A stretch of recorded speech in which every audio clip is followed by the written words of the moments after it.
Well, this is Jim Cameron. I wrote and directed this film back in '83 and directed it in '85 through '86. It was released in '86, the summer of '86, July 17th, if I'm not mistaken. It started as a treatment. I was having a meeting with David Giler and Walter Hill talking about another project, and that pitch was not going very well. I could tell by their kind of sagging expressions that they didn't like any of my ideas. But they had read my Terminator script and they wanted to work with me on something. And I was sort of getting up and sort of making my way toward the door, and David Giler, one of the producers of the first film, said, "Well, we do have this other thing." And I said, "Oh, what's that?" He said, "Alien 2. And all the kind of pinball machine lights and bells went off inside my head, but I maintained an absolutely straight face and said, "Well, you know, that could be interesting." And I suggested that I write a quick treatment, a quick outline, just to give them an idea of what I might do with it. So I raced home and stayed up for sort of 3 days straight, drank about 8 pots of coffee, and wrote I think a 40 or 50-page treatment. Really what I did was I adapted a story I had already written, which was called Mother, which was a kind of an alien on a space station kind of story. And it had the power loader machine and some other stuff in it. I had written this treatment maybe a few months earlier. So I adapted it and dropped Sigourney's character in and dropped a bunch of Marines into it, and created, basically in that one kind of quick stroke, created all the character names, you know, Gorman and Hicks and Vasquez and all those folks, and dropped it on them a couple days later, and I think they felt like they'd hit the jackpot. That was exactly the film they wanted to make. So they authorized me to go ahead and start writing the script. The only problem was that very same day I landed the job to write the script for the second Rambo film. So I called them up and asked David Giler what I should do, and he said, "Well, don't be stupid, take both jobs."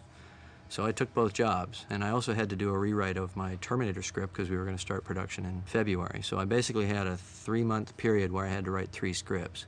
So I decided that each script was going to be 2 hours long, so it'd be 120 pages. So I figured out the total page count, whatever that is, I guess 360 pages, and I divided the total number of waking hours I had during that 3-month period by 360 and figured out how many pages per hour I had to write, and then I just wrote that many pages per hour. I'm Gail Ann Hurd. I produced Aliens. I'm Stan Winston, and I created the creature effects and the alien effects for Aliens.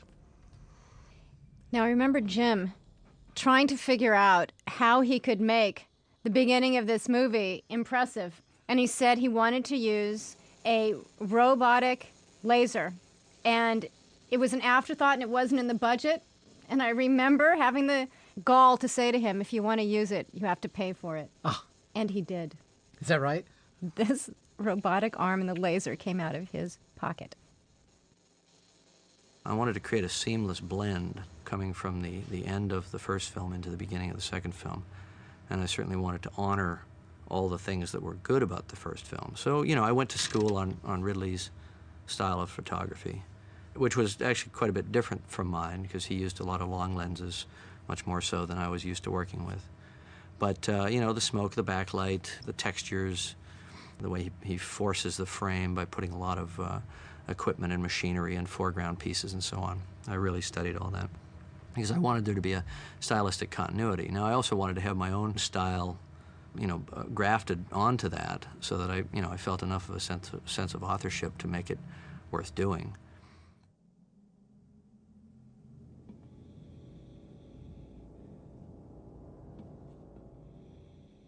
Yeah, this is Robert Skotak. I was the visual effects supervisor on the film. My name is Dennis Skotak, and I was supervising director of photography on this project. This is Pat McClung. I was the model shop supervisor in the film. I believe they're wearing modified costumes from Outland, or the basic suit, I think, is from Outland. Then it's been redesigned, and they put some stencils on it. This is glitter, I think micro glitter and Fuller's Earth blown on there. The other thing I remember about this scene is that the batteries in his flashlights kept going out. And you would think this would be an easy scene to do. But as with everything in this movie, it was harder than it looked. There are no easy scenes with Jim. There goes our salvage, guys. It's that nice dissolve, the contour of the Earth matching her face. When we shot this, which is sort of a matte painting combined with miniature and some perspective gags going on there, we used a clip of Sigourney's face in the viewfinder to line up the curvature of the Earth, so we had a nice kind of match. When I wrote the piece, I wrote it obviously with Sigourney in mind for the character. I was told, of course, that she was on board and I should just toddle off and write the film, when in fact no deal had been made with her whatsoever. So here was a script that was written that everybody wanted to make, in which, you know, she was in every scene, and they hadn't made a deal with her yet, so that's why she got her first big payday of her acting career. She got $1 million, which was a big deal at that time. She might have been the first actress to get $1 million for a movie, like in movie history. But it was all because it was kind of mishandled by the producers. Everybody got committed to a script where she was the main character and they hadn't made the deal. Of course, she was worth every penny of it and more. I think when people saw the film, they realized that. I mean, I knew what a phenomenal actor she was. I'd never met her. I had her picture up on the wall while I was writing the script. You know, I just went off the character that had been created in the first film, took her much further. Now, of course, this is Paul Reiser, and you know, I certainly had no idea what a great comic actor he would prove to be, and certainly that's how people think of him, not as a dramatic actor. But I just read him just in a lineup of actors in the normal casting methodology, and I just thought he was a really interesting guy, that he could play this really sincere but slightly smarmy guy who could then turn evil. What happened was you had drifted right through the... Of course, this is a dream sequence, but you don't know that yet. I remember from the premiere screening of the film that the sort of incomplete chestburster scene here really got people cranked up and put them on edge. Kind of set the tone for the whole movie, that you were here to be messed with, you know, which is a good way to start off, I think. Now, the way you get a cat to hiss like that is you put another cat close to it, which I had no idea. I didn't know what you did to make a cat do that, but it turns out to be that standard procedure. You just bring another cat that it doesn't know close to it, and it'll do that.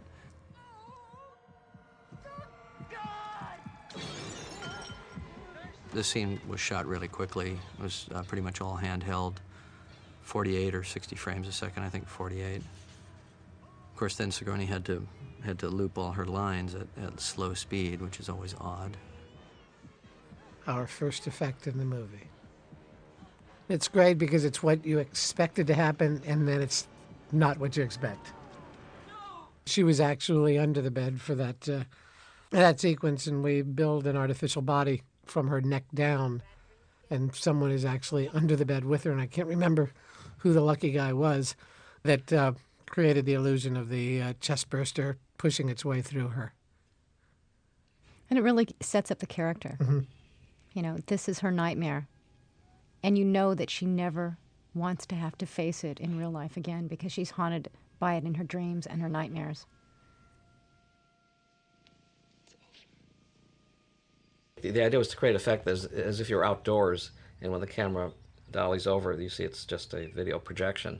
I think the original idea is that if they lived in outer space, that there would be places you could go to get a feeling that you were back in a natural environment. So that plate that was behind her was shot out in the garden at Pinewood Studios. It was a VistaVision plate.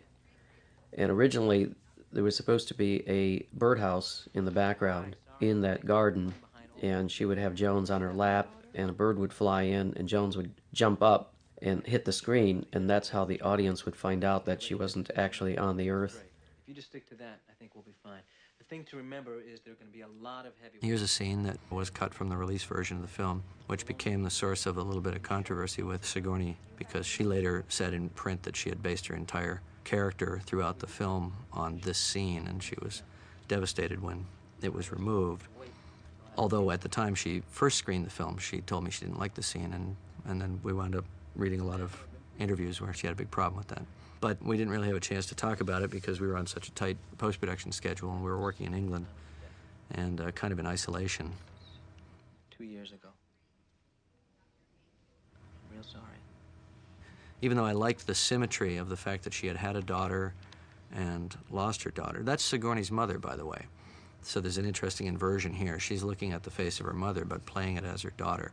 But as an actor, it allowed her to work the connection, because I always say all my movies are love stories. This one is about parental love and protectiveness and a sense of duty, and the ultimate sacrifice that a person would make given that sense of duty. That was a nice touch. That was Sigourney's idea. This scene was one of the seminal scenes in the movie, and was one of the ones that had to be deleted and omitted from the theatrical version because of length. We didn't have multiplexes back then, and there were only so many showings a day that you could have of a film, and we had to get it no more from the theatrical version because of length. We didn't have multiplexes back then, and there were only so many showings a day that you could have of a film, and we had to get it no more from the theatrical version because of length. We didn't have multiplexes back then, and there were only so many showings a day that you could have of a film, and we had to get it no more than 2 hours and 10 minutes in order to get the maximum number of screenings per day. Peter Lamont was the production designer. He came up with a very simple and austere look for our future sets. I watched this film recently, and I was actually kind of amazed at how little we see of the conventional future world as opposed to the spacecraft interiors and so on. But when she's on Earth, she's actually on Gateway Station here. She hasn't returned all the way to Earth. She never sets foot on Earth in the whole series of films, which is kind of interesting. But this is as close as she gets until the end of the fourth movie, where she's re-entering the atmosphere. But this is Earth for all intents and purposes. This is everyday life, circa a couple hundred years from now. And you know, Peter came up with a very Spartan kind of look. It's not overworked at all, which I think was quite clever. And we wanted to do it kind of minimalist. We didn't have scenes of her walking around corridors and so on. We didn't bother to try to create a world because we weren't interested. We were interested in the through line of her story and her kind of character's dilemma and problems. The fact that she's not believed, that she understands there's this great threat. The same aesthetic motif applied to the costume. We didn't want to suggest a wildly separated future from our present one. This might be one of the first science fiction movies where you're a couple hundred years in the future and men still wear coats and ties. The thinking on that was people will still wear coats and ties. They may not look exactly the same. We did a little kind of Nehru collar on the jackets, turned them up. You know, it's like no big deal, but it's a subtle change. Because we wanted to have a place to go. We wanted the space environment, once they get to the colony planet, to be exotic. And so we didn't want to overwork the Earth environment. We also wanted to understand who these people were, and a suit is a suit. And I mean, these characters are suits, and we wanted to reinforce that. If everybody's running around in Star Wars type costumes, it's a little harder to relate to who they are as characters. So I guess I was thinking more of a writer than a designer when I was, you know, making my picks of what these things should look like from, you know, amongst the suggestions made by the costume designer. On a technical question, Daddy, did they shoot at 25 frames per second for the all the video playback stuff? Do you remember? I believe they did, because the 24-frame issue is messy, and it can be done, but it's such a big procedure that shooting 25 frames per second on the film camera puts the video in sync with the film camera very easily. There's a slight speed differential, but it's almost impossible to perceive. And that was because in Britain they have a different television system. Right, yeah. 25 frame per second system. 625 resolution instead of 525. As a matter of fact, later in the film, we used there's some video footage that was used. The idea of it appearing on video monitors, but the PAL system is better than NTSC, which is our system here in the United States, and it almost looked like a slightly too fuzzy version of film. It's sort of in the weird in between, and it looked like one of the shots in the film looks like it's not as good as it should be for film. It's sort of in the weird in between. And it looked like one of the shots in the film looks like it's not as good as it should be for film, but it wasn't quite obvious that it was video. At some point, Jim realized that and decided to make the video images noisier or break up more often so it was more obvious. The tag of this scene is going to be a throw to this big sequence that takes place on the colony, which is before the aliens attack, and that's cut out of the release version. So this coming up is the biggest single change from the release version of the film. And it's an entire reel. And the funny thing was, I'll never forget Gail Hurd, who was my wife and my producer at the time. We were confronted with this issue of how do we reduce the running time of the film by close to 20 minutes, and I just couldn't see it. I just could not see how it was possible to do a cut here and a cut there, a few seconds, bit of a scene, the tag of a scene maybe. She said, I've been thinking about this for a few days. And I said, all right, well, go ahead. She said, reel 3, which starts right here. You can take out reel 3. And of course, I immediately rejected that as completely absurd. And then I thought about it and reel through a cut here and a cut there, a few seconds, bit of a scene, the tag of a scene maybe. She said, I've been thinking about this for a few days. And I said, all right, well, go ahead. She said, reel 3, which starts right here. You can take out reel 3. And of course, I immediately rejected that as completely absurd. And then I thought about it, and reel 3 begins here, and it ends with Newt's scream when her father has the facehugger on his face. It works flawlessly. It's a brilliant cut, and I have to credit Gail with that. Now, I had poured a lot of energy into the design of this, of these scenes, and the alien derelict ship. I think the biggest problem for me was that I couldn't imagine this film without the cognitive tether to the first film of the alien derelict. But it turns out that it works perfectly, a little dialogue bridge, and it works fine. I like this tractor a lot. I wanted to see this tractor with this kind of articulated leg design. This is one of my favorite effects. You see the big tractor driving by, and you see in the background, you see these people struggling to put a tarp over that tractor. That was done in perspective, actually. There was full-size people back there and a miniature in the foreground with just distance between them. And it put everything in camera all at one time without any opticals or anything beyond that. The trick was that the actors had to act at double their normal speed of acting because the camera was running at 48 frames per second. We had a Ritter fan on them to really kick those tarps around in excess of what it would be in real time, but because we were overcranking, that motion would then look normal.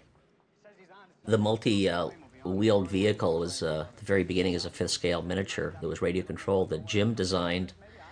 Remember on the airplane coming over from Los Angeles to London, he just doodled it, and Ron Cobb, I believe, sort of fleshed it out. I don't ask because it takes 2 weeks to get an answer out here, and the answer is always don't ask. So what do I tell this guy? I always like these guys. I always like this kind of, I'm just trying to get my job done. I'm a working stiff in a situation. The guys in the office back home never know what we're going through. And we wanted to set up the idea that there were kids around, that these were colonists that had come with their families and so on. This is a connection to the first film, the Weyland-Yutani Corporation. It was the big bad evil company that was responsible for everything that went wrong in the first movie. So we just carried that tradition on. Ultimately, I think that their families and so on. This is a connection to the first film, the Weyland-Yutani Corporation.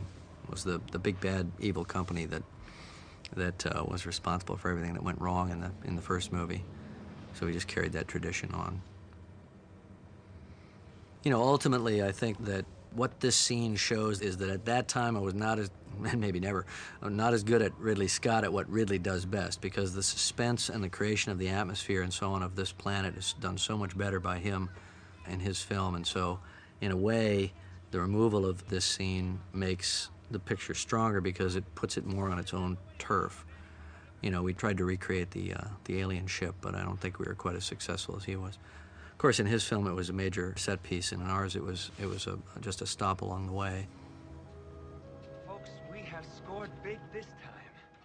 This derelict ship had been in Bob Burns' driveway for a while. He'd been given it by Fox, and it was starting to fall apart. We had to put it back together and fix it up.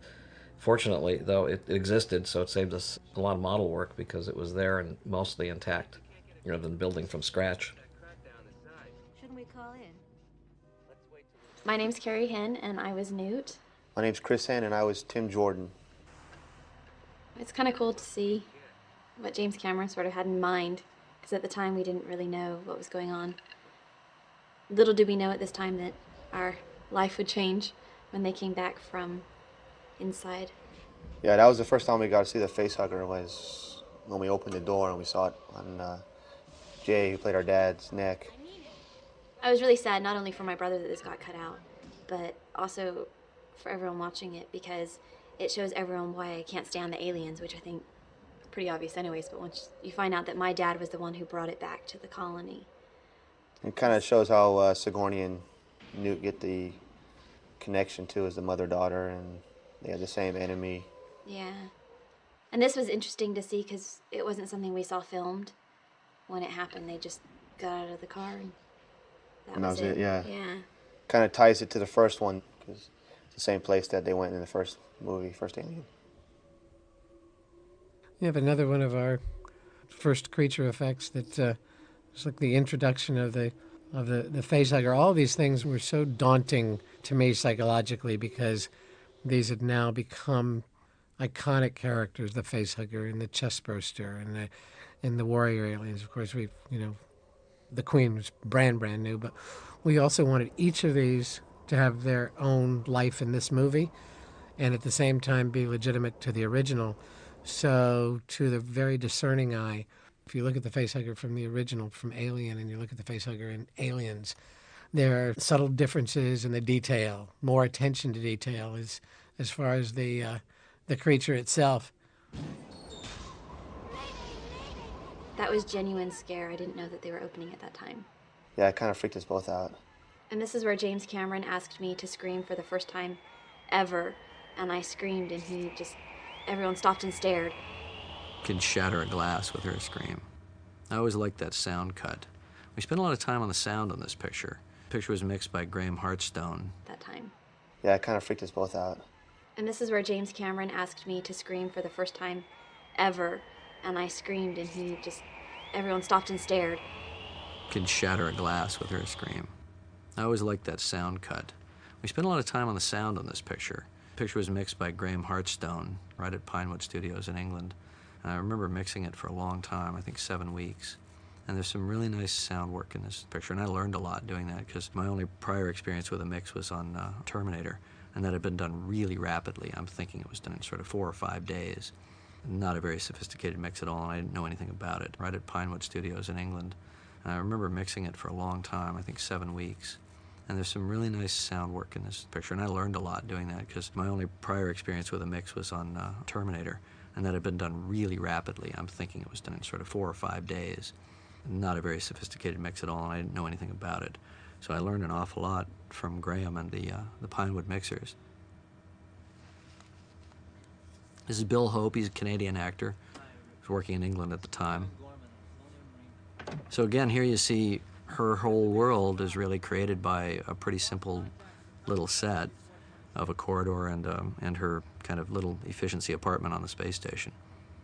It's not specifically stated, but the intention here is that she's never made it back to Earth. She's just stayed on Gateway Station and gotten a job as a dock worker, machine operator.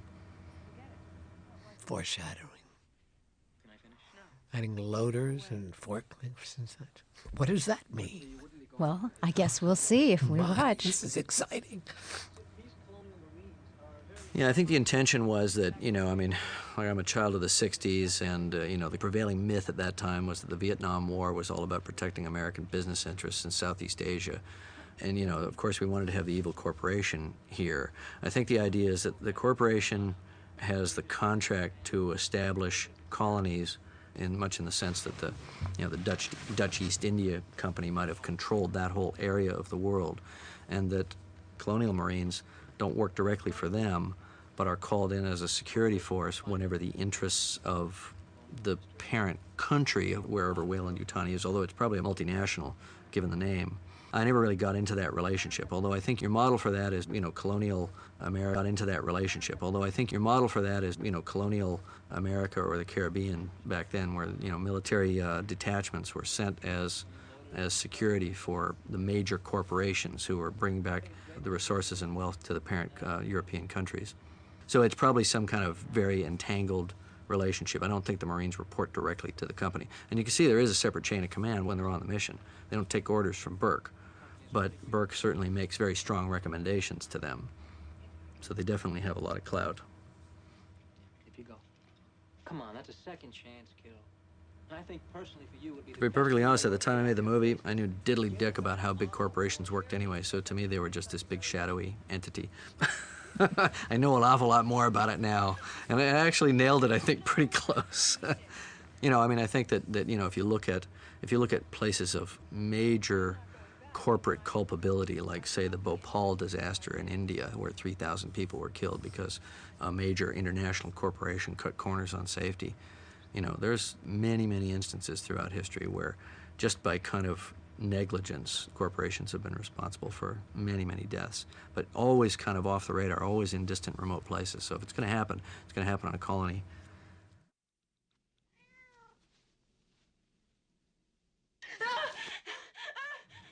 Now, obviously, this is the heart and soul of the movie here, which is Ripley's own internal demon. I think Sigourney's just great in these scenes. Now, interestingly, Sigourney herself had an issue with my take on her character. She didn't think that Ripley hated the alien. We had a long kind of creative dialogue about that, and I said, no, she hates him. You know, she hates the alien. It killed all her crew members, put her through the most traumatic, you know, event of her life, and she wants to see them destroyed. But I think the way I finally sold it to her was, because Sigourney's kind of very liberal in her views, is that Ripley would want to prevent the kind of trauma that she had been through happening to anybody else, and she knows that there are colonists on that planet. So I displaced it outside of her, when in reality, I saw it as a very straightforward kind of revenge story. But I think that that was beneficial, because that creative tug-of-war between us actually caused me to sort of think outside of my kind of limited box as a writer at that time, and see that there was, you know, her motivation was on a higher plane as well. She was acting out of a sense of duty. And that spoke very much to some of the themes I already had in the story with respect to her relationship with Newt. Once she finds out that the colony is lost and that battle is lost, she really only has one thing to fight for. And that's the little girl, the one survivor, because that's been her mission, is to go out there and try to help these people avoid what happened to her and her crewmates. You little shithead. You're staying here. The Sulaco, this was a Sid Mead design that was fiberglass body, and some of the detailing was based on that Sid Mead sketch. And then Pat and Dennis and myself did a lot of the fine detailing for the front and the side, the tops, all the microscopic type detailing. This was not a particularly large model. It was about 5-6 feet long. I remember doing the detailing. We would do this after hours because we had the duties of being on the stage to shoot all this stuff, get everything organized, and once everybody went home, we'd go up to the little office, our little effects office, and start another shift of micro detailing. And it was so cold, we were wearing our winter coats. I remember it was just hard to move around and use these tiny little X-Acto knives and these pieces of plastic that were maybe half the size of a comma on your average textbook, sticking them on meticulously one after the other. So this is our biggest set, I guess, or the biggest volume, I guess. Obviously the hanging chains and all these little widgets and things, this is all inspired by the tone and feel of the opening scenes of Ridley's film. They're trying to create that same sense of the ship having its own life and being a kind of an eerie, interesting place.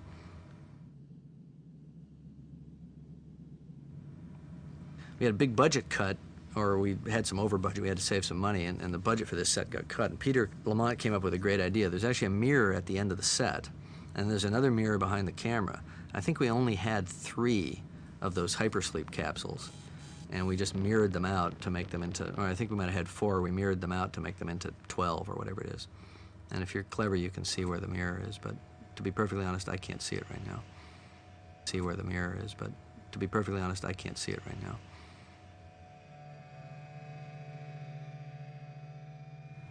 You can see there's sort of 2 Vasquezes there. Another wonderful thing about Jim and a Jim Cameron film is this wonderful loyalty that he has with people who have worked with him, actors that have worked with him. Carpenters that have worked with him. Exactly. Bill Paxton was a carpenter on Battle Beyond the Stars. And then one of the punks who loses his clothes to Arnold Schwarzenegger in the Terminator. Lance was going to be the Terminator. Yes, and then became the detective in that movie. And Michael Biehn, of course. Kyle Reese. My name is Michael Biehn. I played Hicks, or if you've seen the DVD extended version, that's Dwayne Hicks. Yeah, I'm Lance Henriksen. I played Bishop. I'm Jeanette Goldstein. I played Private Vasquez.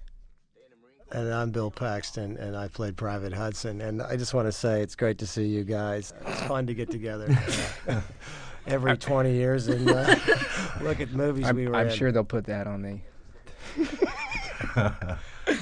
No, seriously. Great camaraderie making this film. Look at Rico.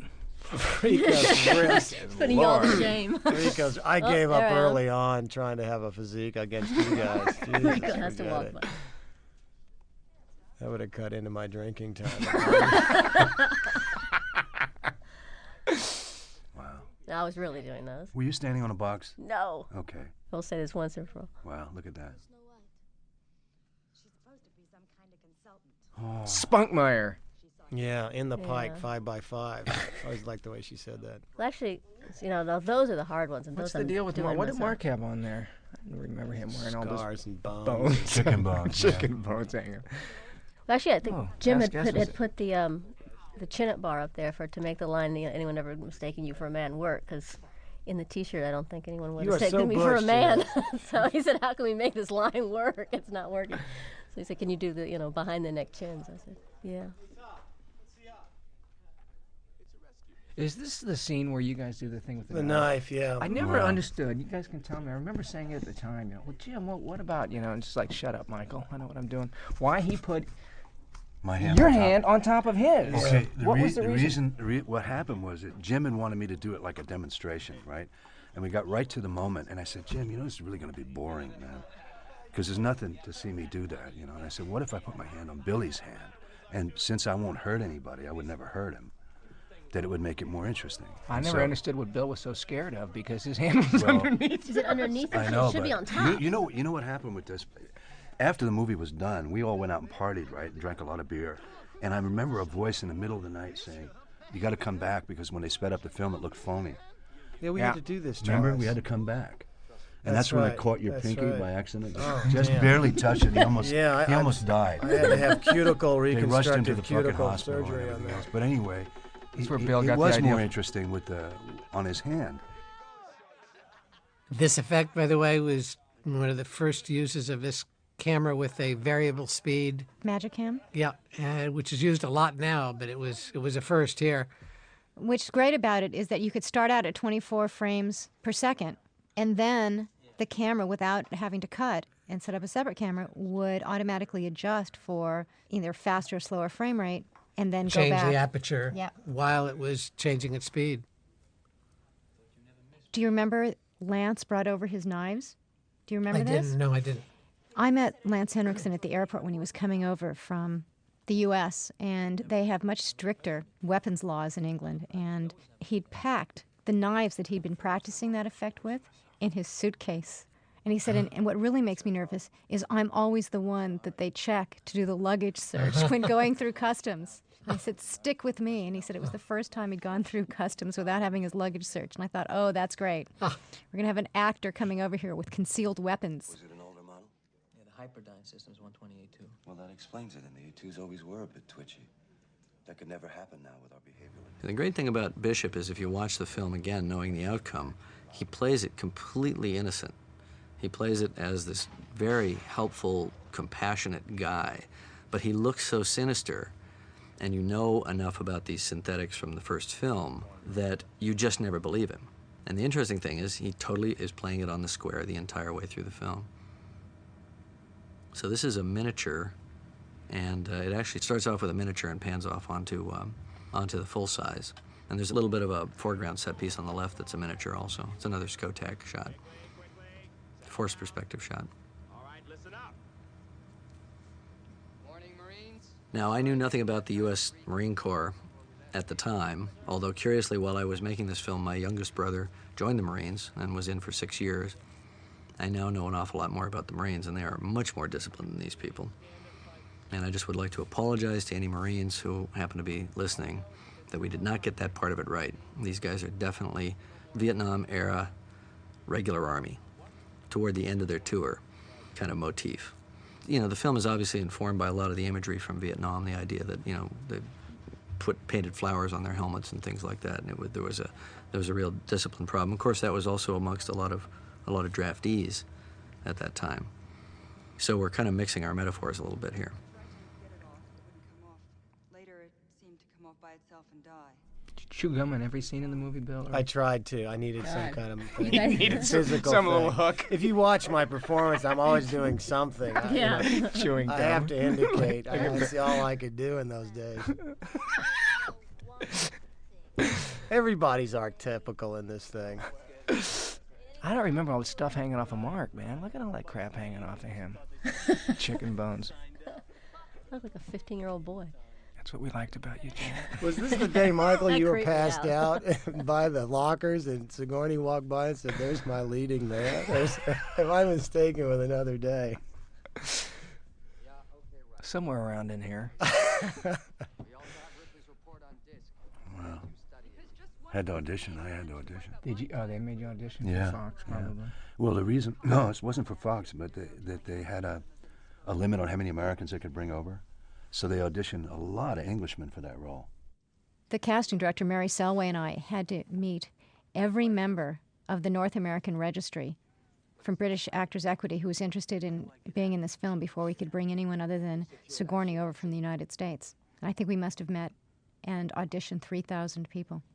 Now listen up.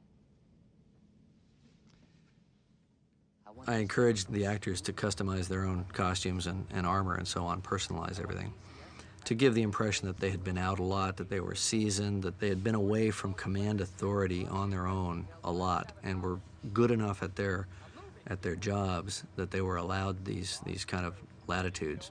And obviously this is a continuation of the motif from the first film, which, you know, where they're wearing Hawaiian shirts and all kinds of strange stuff, all of which was a new idea in science fiction. People always wore uniforms on spaceships. That's how it worked, you know, from Star Trek on. Every science fiction film ever made, there was this sort of the general issue uniform, whatever it was. And Alien broke that mold, and it just seemed so right to people. They recognized the archetype instantly. Oh, these guys are truck drivers. They dress however they want. There's nobody around to tell them not to. And so the idea here was extrapolated to, you know, a military unit that's worked at the extreme fringes of human civilization. Now, the power loader was not designed by anybody in drawings, per se. I had done some preliminary drawings of it, but it evolved basically from trying to figure out how to make it work. We built full-sized mock-ups of the arms and legs in foam core. There's a guy inside that thing, big, strong English stuntman moving it, and it's supported by cables. It's completely an on-set gag. Now, I remember the English visual effects guys thinking we were crazy, the way we wanted to do it. I said, no, it's the gag where, you know, the dad lets the daughter walk on his feet, you know, his 3-year-old daughter. So standing behind Sigourney right now is this big 270-pound bodybuilding English stuntman. He's raising the arms himself, and he has in his hands a control that allows him to raise the forearm of the power loader. And then when they walk, they have to walk together. And the weight of the machine is held by a crane, which is off camera, or some kind of overhead track rig. We had 2 versions of it. If we didn't need the machine to turn, we mounted it on a pylon, kind of a boom arm thing. And if we needed it to pivot, we hung it on wires. Bay 12, please. My kids remember all of the dialogue, and one of the things they'll always do is, Bay 12, please. And Newt's line, "They're dead, all right. Can I go now?" How about "Get away from her, you bitch"? Bet. Well, that's the most classic line in the movie. And obviously, this was another interesting idea that Jim had, which was to use a Steadicam harness that's normally used for holding a camera in filmmaking to make a futuristic weapon out of. And everyone, of course, said it couldn't be done, which is, at least at the beginning of Jim's career, typical of the response to Jim's ideas. And then, of course, it worked beautifully.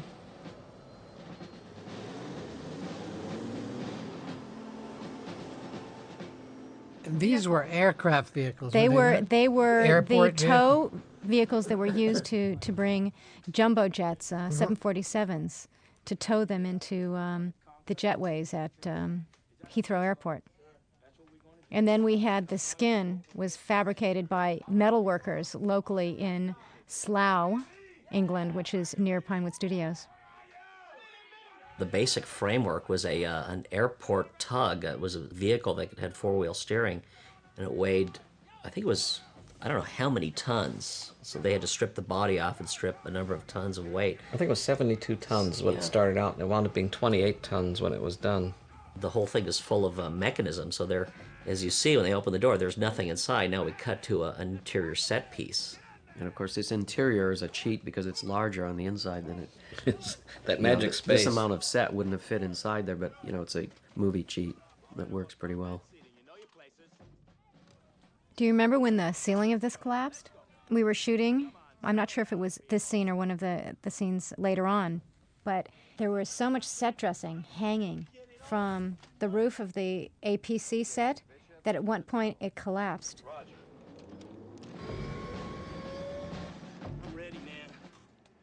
Look at Bill. This is my big speech. Yeah. Did they cut him?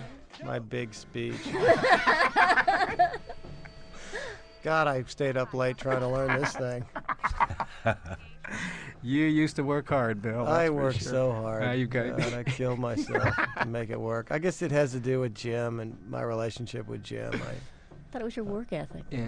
Well, that too. But with Jim, it's peaked. You want it right for him because he's a perfectionist, and you see how hard he's working. Drop station secured.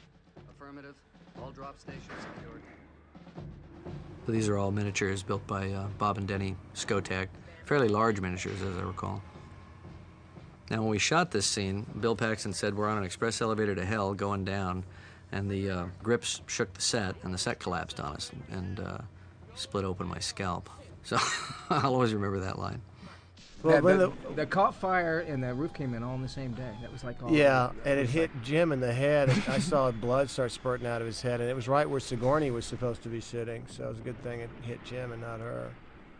We would have gotten an extra day off. You think they did that on purpose over there?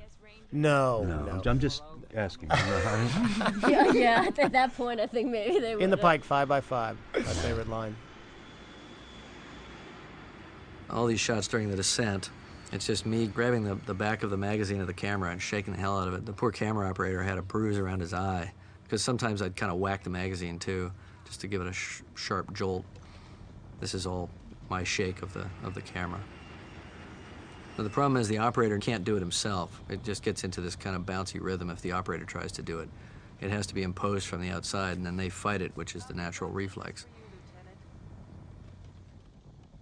Such a wonderful sound design in this movie. Much of which was generated in our living room in England, yes. At the time, people really weren't using synthesizers in England to create sound effects for films. And we had a Fairlight synthesizer in our living room. And a lot of these sound effects were generated by Bob Garrett, Randy Frakes, and Jim in our living room near Pinewood, including the sound of the Alien Queen. It really was a home movie. The dropship kind of evolved in its design as it went along, and finally I came in on a Sunday during pre-production and just bashed a kit together out of a bunch of model parts and pieces of foam core and spray painted it gray and gave it to Ron Cobb to draw up. I think we had brought Ron Cobb to England to help with some of the designs. So Ron packaged it, as he called it. He made it look better. This is a good scene, and it speaks kind of to one of the themes of the film, which is that these technologically advanced soldiers succumb to a technologically inferior but much more determined enemy that they don't know how to fight, which is really a kind of Vietnam metaphor, where basically U.S. forces got their butts kicked by barefoot guys running through the jungle because they didn't understand how to fight that war. They didn't understand their enemy or the determination of that enemy. So Hudson's bragging scene here kind of plays into that. They're too cocky. They think they can handle anything because they've got the firepower. Bill is so wonderful in this. Absolutely. Such a memorable character. Yeah. And when you think about all of this exposition that's being delivered in a really entertaining way, you know, all of this military jargon, because the characters are so distinctive. They don't just go right past you. Really entertaining way. You know, all of this military jargon, because the characters are so distinctive. They don't just go right past you. Somebody wake up Hicks.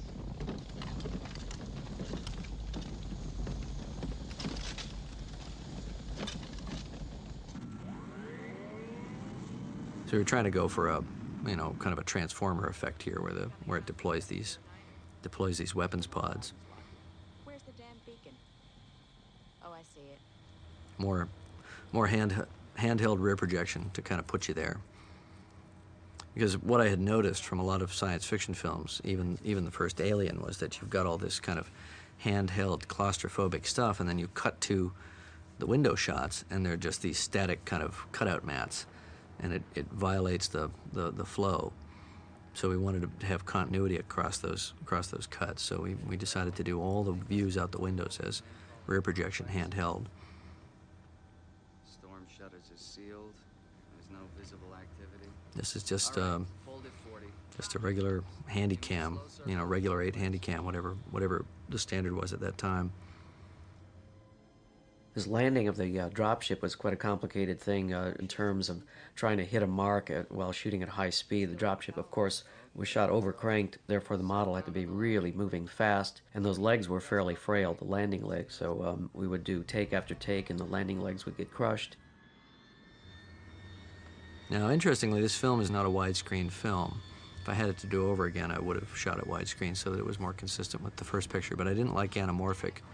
I didn't like it for the visual effects problems it created. I'd had a bad experience working on Escape from New York, trying to do anamorphic visual effects. So we decided to shoot 185. I almost shot the film in Super 35, but I got talked out of it by somebody that didn't understand that format very well, and then I wound up shooting all my subsequent films in Super 35. I still don't really care for anamorphic. You have problems with lenses when you're shooting miniatures. You have problems with depth of field. There are problems in composite and so on. When we did Escape from New York, we didn't have much money, so we were inexperienced in anamorphic. So I didn't really have an alternative that I considered viable at the time. But now when I see the two pictures back to back screened, it doesn't make too much difference on video. But when I see them screened, I actually like the look of Alien better because I just like the aspect ratio, and I've come to know and love the 2.35 to 1 aspect ratio. The interesting thing is that the first film was anamorphic, so it used more of the negative area. This is a 185 picture, and in this exact year, I think Kodak was in transition. They were changing their emulsions. This was a higher speed negative than had been used previously. They hadn't worked out their T-grain emulsion, so it turned out to be grainier than I would have wanted. But this was actually the standard. This is just what that stock was that year. And because we weren't using the full negative like you would with an anamorphic film, we weren't getting quite as much image quality. If I had shot Super 35, it would have looked terrible, I think, because of the graininess factor. So I was just as well off that I hadn't. By the time I got ready to do The Abyss a couple of years later, they had improved the emulsions enough that Super 35 looked pretty great. I was surprised recently when I screened this film at how grainy it was. Of course, nobody noticed the grain at the time, because most films, frankly, looked like that. Bill, isn't there a lot of dialogue that you have on this that people have used in different video games and stuff like that? Yeah, I think so. Game Over, Man, and things like that are wearing some pretty. You get anything for that, or is that just? I don't think so. I'm not even getting anything to sit here and do this commentary. They just want to expect us to do it for no money. Oh. You got a beer out of it, though. No, it's great. You know what? It's just fun to come down. Yeah, I got a beer out of it, so that's cool. I remember this was an amazing set, this Concourse A. Yeah. And it was long. And I remember later on when all hell's breaking loose and Jim had that little video camera and he had everybody on the crew having coffee while we would run at him and do different things. It was so amazing to see this gigantic set, one of the biggest sets I'd ever seen. And there's Jim by himself with this little camera and all the crew are out. And when did the bust out almost happen? Remember he was going to pull the plug and move the movie somewhere else? When did that happen? What was that? Well, I remember there were some problems. There was some union problems, and I remember that. the crew weren't really used to working the same way. They weren't used to working. No, they weren't used to working. They weren't used to working. No, that's not fair. They were great craftsmen, but they really had kind of an indentured way of doing everything. And Jim needs something. He just grabs it. If he needs a light moved, he'll just grab the light himself. I remember we punched a hole through somewhere because he needed to run a line or something. He didn't want to wait around. He just said, "Give me a hammer." Yeah. That's what it But should this be, was an right? ambitious schedule. I remember Jim was running from stage to stage. I think we had about 3 big sound stages with giant sets, and then there were like 2 sound stages with miniatures. And then there was a stage with all those tunnels. Yeah. I remember them Pipes. putting you in that damn pipe. tunnel. That pipe. We had gone away to the Acton Power Station to shoot the atmosphere processor scenes and come back to the set after it had been wrecked. So we're into Adrian Biddle's photography here. He was the second DP. And I had encouraged Adrian, so that we could make good time shooting, to try to use as much built-in lighting as possible. So a lot of these scenes are lit largely by the fluorescents that are built into the set with just a little additional lighting. And Adrian was great about that. He really liked to work on a more raw and edgy look and work with the practical lights a lot more. This is another thing that I think is important. With a lot of science fiction movies that are all interior, you really often lose track geographically of where you are, and it becomes incredibly confusing, and it's hard to build the tension and the suspense. Jim was aware of this from the script stage and made sure that we established through the helmet cams, through the motion trackers, where they are, and then ultimately later on, where the aliens are. Even in the long version, you're still left to fill in your mind what happened here. We don't see the battle, we just imagine the battle and the ferocity of the battle. Now, we'll see plenty of battles later, and this is sort of promising mind what happened here. We don't see the battle, we just imagine the battle and the ferocity of the battle. Now, we'll see plenty of battles later, and this is sort of promising you that. We have a shot coming up here where there are acid holes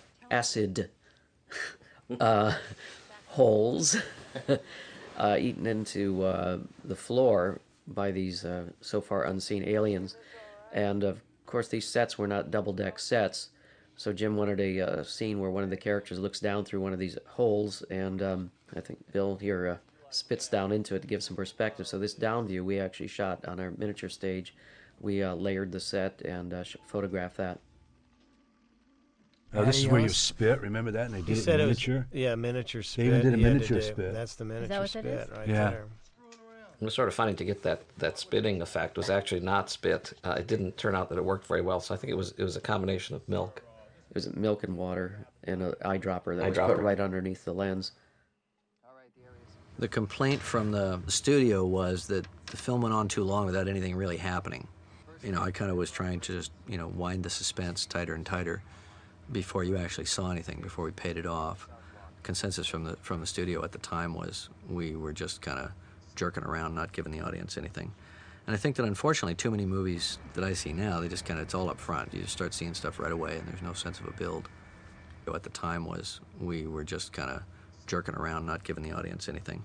And I think that unfortunately too many movies that I see now, they just kind of, it's all up front. You just start seeing stuff right away and there's no sense of a build. So this is the miniature APC that was built by Bob and Denny Skotak. Pretty good size. I remember it being 5 or 6 feet long. Most people don't twig that as a miniature, and that's the real APC pulling in, so they match the lighting pretty nicely. I think Jim did some of his live action stuff at undercranked. He ran the camera slightly slower on the APC so that it felt slightly more as if it were a miniature, but you know it was real because you could see people at one point interacting with it, so that if any of the miniature stuff didn't quite work for whatever reason, it took the curse off that because it felt the two were blended together. So obviously this is full size. Well, I think he wound up doing some of that slight undercranking because the APC, the full-size one, didn't move as fast as he wanted it. I think it could only go 8 or 10 miles an hour. What was one of the difficult things about making this movie is that Terminator hadn't come out yet in England. As he wanted it. I think it could only go 8 or 10 miles an hour. What was one of the difficult things about making this movie is that Terminator hadn't come out yet in England. And the perception of Jim Cameron, who looked about 20 when he directed this movie, and myself as the directing producing team, was met with a great deal of resistance because back then the system in England was that you had to put in years and years and years to rise up to the level of being a producer or a director. And we were simply not treated with a great deal of respect. And it was very hard every day of the shoot because we were being second-guessed, and every decision we made was questioned. And a tremendous thing, of course, having Stan on the film, was that... I was old?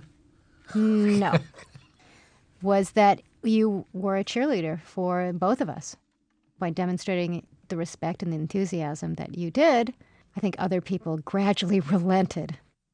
I knew it was the best thing for me and the best thing for everybody on that set. There's certain people that no matter how they do it, what they're doing is special. This particular directing, producing team had been a win for me in my career and actually stayed that way. I never thought our facehuggers looked as good as the one in the first film, to be perfectly honest. Of course, we had to make lots of them, and they had to run around and do all kinds of things, but texturally, I think the one in the first film looked great. It really held up. Bits of oysters and stuff inside it looked great. But I did want to see the disgusting thing that it had down the inside of Kane's throat in the first film. I wanted to see that. You never see it in the movie, in Alien. So I figured we'd gross everybody out. All of Giger's designs have a real kind of sexual undercurrent to them. And that's what I think horrified people about the Alien as much as anything, is it worked on a kind of Freudian subconscious level. And, you know, Ridley and Giger knew that, and they went for that. This film was never intended to be as much of a horror film as the first one.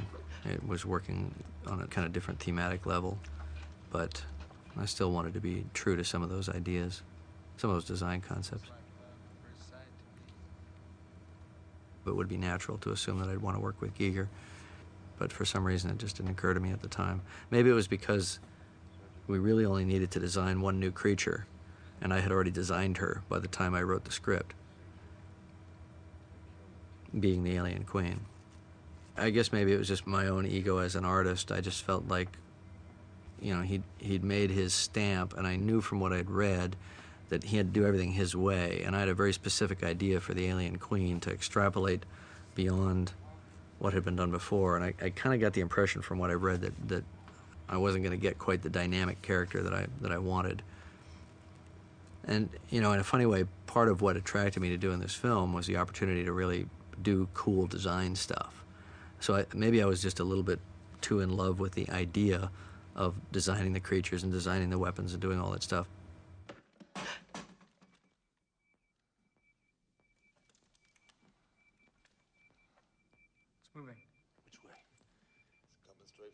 These shoulder-mounted lights, by the way, were not practical in today's technology because those bulbs and the batteries did go through batteries quite quickly, and they're fairly delicate, but they did serve the purpose. We assume in this point in the future they'd work more efficiently.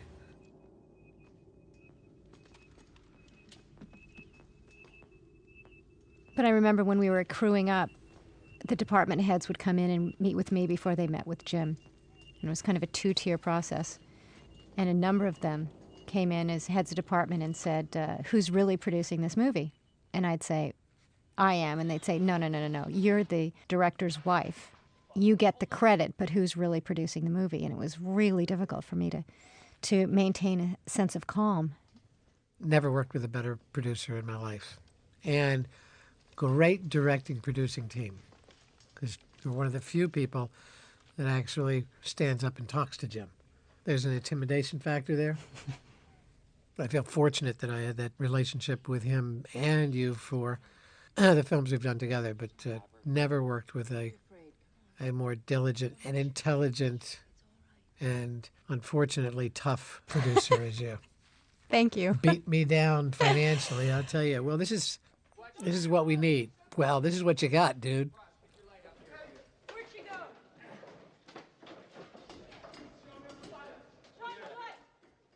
Now, Carrie Henn, who plays Newt, was an astonishing find. Mary Selway, our casting director, and her associate, Sarah Jackson, searched throughout England, and in fact, I think the entire British Isles, trying to find a young girl who could portray this character. And we had every young girl who wanted to be an actress or whose parents wanted them to act to come in and audition, and almost all of them had done commercials, and every time they delivered a line, they would smile. And of course, this is a little girl suffering from traumatic stress. She's watched her family wiped out, every other person on the mining colony wiped out, and I think we probably had 500 little girls on tape. And Carrie was found at a U.S. Air Force base in England. Her father was a a U.S. serviceman serving there, and she came in and auditioned, never having acted even in a school play, and was dead on from the very first reading. She's such a good little actress. Do you know if she's done anything since this? She has a normal life. She did not pursue acting as her career. But one of the things that we were very concerned about was whether or not this film would traumatize her, because it's very intense, and unlike now where we could composite creatures in seamlessly or create one digitally, she really was terrorized by the alien warriors in the film, and she understood that it was make-believe. And her parents were tremendously supportive, and you know, she really had her feet on the ground, and this really is acting. Mm-hmm. Just start at the beginning. Carrie got into the rhythm of it. I mean, she'd never been on a movie before, but she started to really enjoy it and really liked working with everybody. It was a big adventure for her. And she started to become an actor in the sense that she understood her character. There was one day when she was sick, she had a fever, and they didn't want her to work, and she was absolutely devastated that we were going to have to do the scene with a double. And she pitched such a fit that she came back, and so I wound up sort of doing one little shot with her just so she'd feel better so she could go home. I'd have to work with her a lot. I'd give her eye lines. Sometimes I'd make a little mark on the wall for it. Like, I remember when we were doing this scene, she was supposed to stare off into space. I had to kind of unwire her from the normal response of somebody sitting there and talking to you. They're going to look at you. So I gave her a mark on the wall to look at, kind of told her to kind of blank her mind. And that seemed to work pretty well. Guess I'll have to do the whole thing. This is probably one of my favorite parts of the movie. I guess because Sigourney and I, we had bonded so much, and this is kind of where, in the movie, our bonding does start. And she was determined to get that dirt off of me. They didn't really want her to wipe my face clean. And she was really determined to get it off of me. She didn't think it was very fair that I was that dirty and nobody else was. But so it was kind of nice that I didn't have to worry about so much dirt later on. But she was really nice. She was always helping me. Sigourney and Carrie got to be pals, and they'd hang out, and I think Sigourney felt very protective of her. Sigourney didn't have any children at that time, and you know, there was a real bond that was very maternal, I think, there. And I think Carrie thought Sigourney was pretty cool. Carrie's pretty good in this scene. She really got it, you know. Sigourney was so nice. God, Yeah, she was, I man. thought, gee, I must be screwing up because she was so nice to me all the time. But I realized she was just really genuinely a nice person. Yeah, she you know, is. She really is. Gentle. She was the leader of the cast, absolutely. Yeah, she took a lot of punishment in this thing. And her back was hurting her too. They had to, you know, make a dummy of Newt for her to carry around because her back was killing her, you know, from all the work. All the crawling around and crouching. Well, it's interesting to note that, you know, she was nominated for an Academy Award in a genre that the Academy never recognizes, you know, science fiction, fantasy, and horror. Does now, but didn't then. No, right? yeah, it does now, but certainly didn't then. Dead, all right? Can I go now? I just love the idea of this little girl who feels so much more secure by herself, away from the adults, with these aliens around, than when she's with them. And, you know, the foreboding potential of that, you know, she looks around at a squad of Marines and says, okay, you guys are all going to die, and when you do, I'm going to be on my own again, but I'm more at risk when I'm with you than doing my thing that I know works. You know, I really thought that was a cool idea. Oh, here it is. This is where I was going to use the two pupils in each eye. Uh-huh. And I did it, and when the guy interrupted me, I turned and looked at him, and Jim said, it's so scary I can't use it. Oh, that's right. I remember here. Lance loves to create a character through some kind of physical totem of some kind. And different characters that he's done for me, it could be a pocket knife. I'm talking about kind of like a rabbit's foot kind of thing. And he always looks for some way into the character. And so he, on his own, made up these scleral lenses that had double pupils. And they were really creepy. It was a really cool idea, but I felt it was too overt. And I felt it was too on the nose. I mean, we wanted to go for a kind of an ominous thing there, but I think Lance underestimated his own on-screen power. And I knew that he could do a great ominous kind of moment. Here's a panning shot of the armed personnel carrier driving by, and this was done with the 12th scale armed personnel carrier. We have the camera flat on the ground, and at the beginning of the shot, right behind the APC, is the 50th scale colony complex. And because we're flat on the ground, the audience doesn't see the scale differential that's going on there. Literally, the bumper of a 12th scale was next to a 50th scale. The shots of the APC driving into the atmospheric processor were also done as miniatures. There was no full-size entryway that was built for the film, and that's why we built one as a miniature. The sequence of inside the atmospheric processor is a location of a decommissioned power station at Acton, inside London or just outside of London. And rather than building a set from scratch, they used the what really was there and then added the alien-esque bits to it. Look at that shit. No, this was my first day. That was your first day? Oh, yeah. At Acton? This you guys is were our at Acton? First day ever on a You film. won't see me there. Ever on any film. Wow. I had no idea what back to one meant or anything. What does back to one mean? You have to ask. 30 years later, I'm still trying to figure that out. That's a real gun you're using. That's a German Sten gun. Yeah, I remember everything was cool till we started firing the weapons, and then this fine kind of snow started raining down on everybody. But Yeah. I think they checked it out. It's just asbestos, right? Just, yeah. It's full of asbestos. Nothing wrong with it. We had to practice shooting flamethrowers, and we did, the close quarter battle stuff, and approaching a building or going down a hallway, how you kind of leapfrog along. We did some of that. Al Matthews, who plays Sergeant Apone, had some kind of military background. I think he had served in the Vietnam War, and after the war he had come to England, where he'd become a radio disc jockey, I think. But he was either really good at bullshitting us, but he seemed like he knew what he was doing. He said things in such, his orders were so authoritarian that we followed him. And another technique that's not used anymore to create the size of that set. Well, a hanging miniature, that was the previous shot where it really you saw the expanse of the inside of this alien virtual universe, which is what they've now, as you're seeing here, set-wise, the kind of cocoon aspect of what these aliens do. A hanging miniature, which is a technique, is a small set piece that hangs in front of the camera, and then the full-size set is behind it, and the actors are behind it.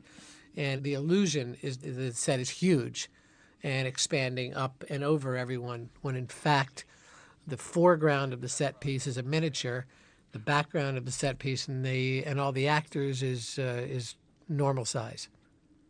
It's basically a forced perspective shot. Yeah. But secreted from what? This is my first on-camera line coming up. Yeah, this was the first day, wasn't it? I remember we started Really? at Acton. Yeah, this was we the started first day. here. This was my first day. Oh, I thought you guys had already been shooting a little bit by the time I got there. We had. But they had to reshoot. We had see. to go You back hadn't and- said anything at that we point. went back and picked up here. I see. I see. Right. Oh, that's right. And also, Dick Bush, the cinematographer, was replaced by Adrian Biddle somewhere in this area too at the same time. A few changes were made in the lineup about 2 weeks in. If they fire their weapons in there, won't they rupture the cooling system? Yeah, she's absolutely right. I heard a story that some of the studio execs were looking at screening some of the footage back in the States, and they were a little perturbed, and they were asking, well, we're not seeing any effects. Where's the effect shot? And I believe Gail Hurd said, well, you saw one of the effect shots. She was referring to that perspective shot. They were completely fooled by it, and they thought nothing had been shot. And also, they thought they were spending huge amounts of money on these sets, which they didn't realize wasn't a visual effect. Right, they said, yeah, you spend so much on that set, and there's no miniature. And she said, no, that is the miniature. That was a smart move on Cameron's part to do it that way very, very quickly in the film. So the studio wasn't worried quite as much at what was going on 5,000 miles away in London. It does make it a bit tricky to shoot, though, because if anything goes wrong, you're stuck with it, or you have to fix it later. But with a reshoot, you can't really fix it later, I should say. So that worked out quite well. But it's with actors and everything, there's a lot on the line. Something we've lost sight of over the years is that with this kind of era of filmmaking, not only for live action but for miniatures, there wasn't much ability to go back and fix something. Now you can digitally, change an actor's face, you can get rid of wires, you can do all kinds of tricks, split screen, take elements and change shots. But at that time, you had to plan these things and make it work within a fairly narrow tolerance. Otherwise, you just, that was it. That's what wound up in the film. It reminds me of a stage play or something. You're doing it live, in a sense, because what was on film, although it was on film, was it. There was no going back. I mean, you could only do it so many times. There's so much of a limited budget to work with, and it had to work on film, no matter what. My crew actually helped dress this whole set because it had to be cocooned bodies. And so we created all these bodies and all the dressing over it to help out the art department. I remember coming in and being terrified that the set wouldn't be ready in time because it was very complicated. Everybody had to pitch in and make the movie work because it was a lot to do in a short period of time, as no one else would have really been able to do it, even this stuff. I even doubled for Vasquez. Did you? Mm-hmm. Do you remember the shot? Of course I remember the You shot. gotta I'll point show it you out. later on. And our homage to what everyone needs to see in this movie is about to come up.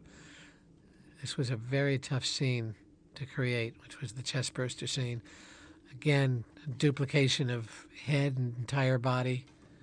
And then we built an entire puppet of her for the chestburster and the burn sequence.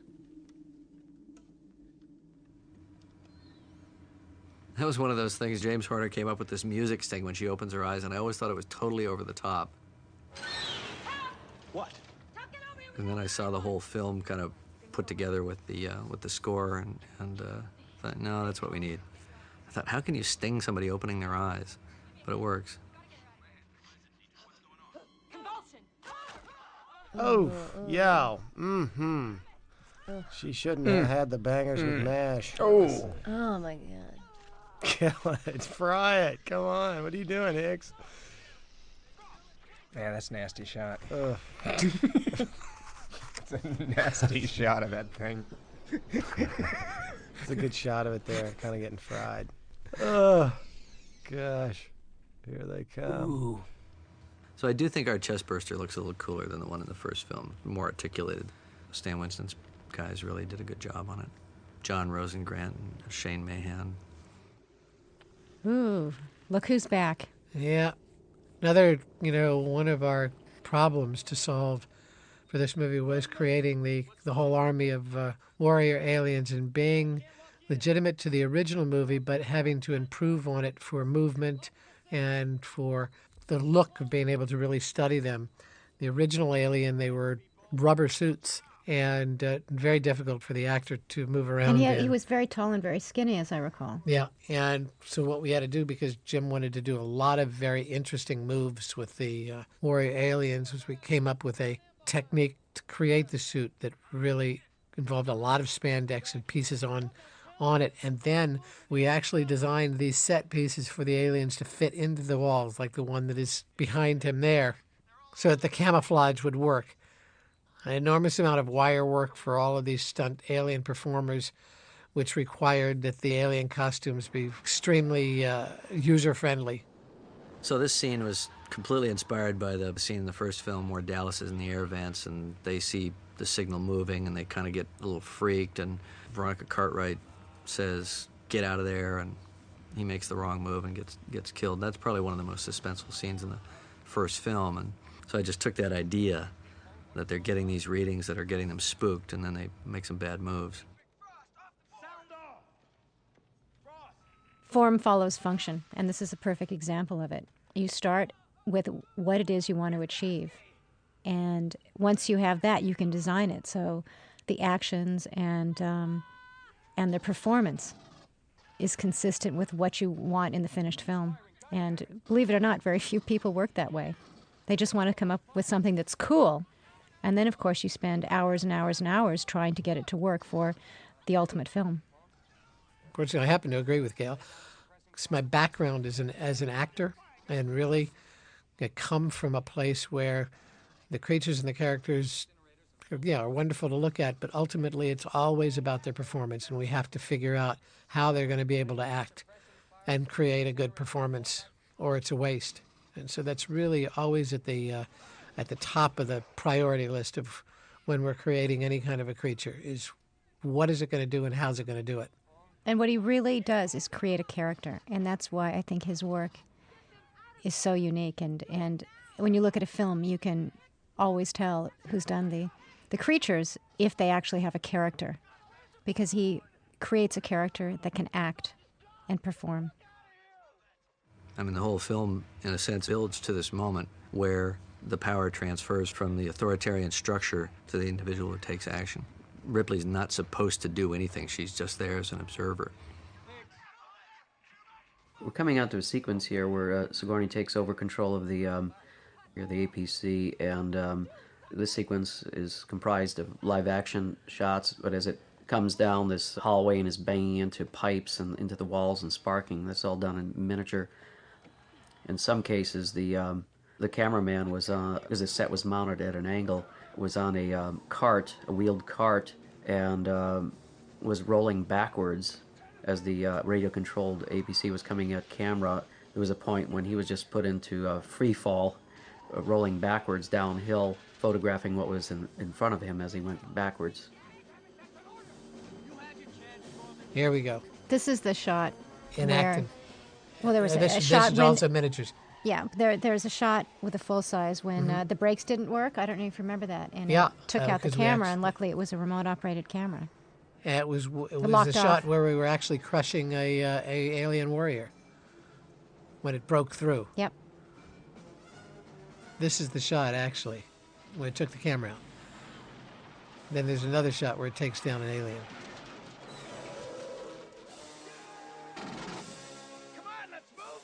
Again, these shots of the aliens kind of hanging from the ceiling there, coming around the corners, they're just shot upside down. It's just like guys standing there in an alien suit.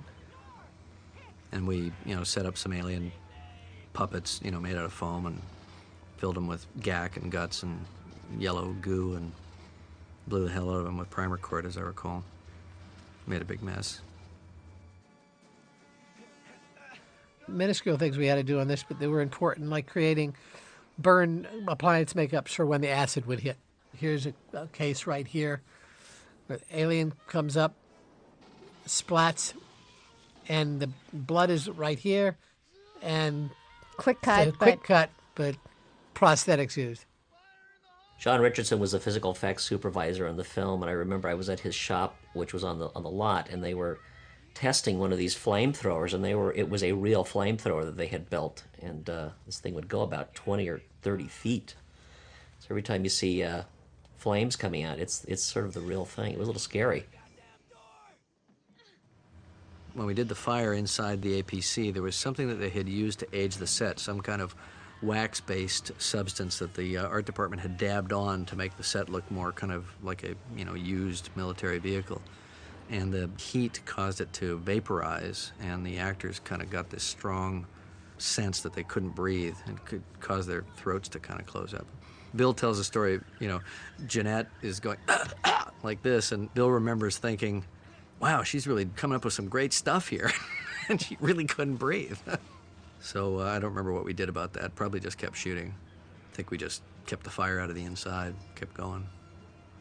One thing, too, is that because the full-size APC was incapable of sort of spinning its wheels, all those shots of Ripley, when she hits the gas, you see the wheels spin and smoke, were all the miniature, because the full-size vehicle, again, weighed some 20 or 30 tons. Well, we had put an A and B smoke on the A solution on the wheel and B on the ground, and as the tire turned, it would mix that A and B together and give the smoke. And we had somebody holding back the front of the APC for a moment so that the tire would spin, then we let it go. That AB smoke is really toxic. I don't like to breathe that stuff at all. We had different kinds of smoke. We had some really nasty smoke that I think it's illegal to use now. titanium tetroxide stuff that created that really nice, coherent smoke, but that was only used for some of the alien acid stuff. And then you just used a regular kind of mole fogger. We used AB smoke for a couple things. Some of the acid hits were done with AB smoke, which is pretty caustic. I don't know. Maybe a concussion. He's alive. You know, it's some of the, like in Jim's movies, I think of it the same way with the Terminator. I mean, there's not like one shot in it that you look at and you go, that's bad, or that doesn't work, or it just seems like every single shot. He knows how to, every put all single the shots shot to make though, up the diet that really make the whole sequence just snap, crackle, and pop. That's for sure. You know, there's not many directors who are fluent in the language of film, and Jim just comes to it intuitively. What are you crying about here, Bill? Something.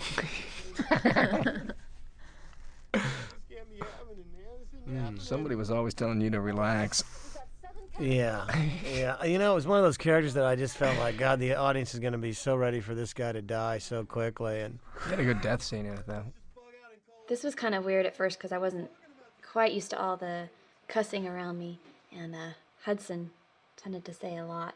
And every time when we'd cut, he'd look at me and, I'm so sorry, I'm so sorry. And, you know, I didn't care, but I kind of felt bad for him. And at this time, you never really realize what a bad guy Paul Reiser was. Paul was so good in this. You so wanted him to get killed. I love that in a villain. I love it because Hudson, the character that Bill Paxton plays, is the voice of the audience in this. You know, he's saying the things that the audience would say and asking the questions the audience would ask. Maybe you haven't been keeping up on current events, but we just got our asses kicked, pal. Well, you could tell when we started screening the film that, well, we didn't really screen the film in the way that they screen films now. We never did a test screening.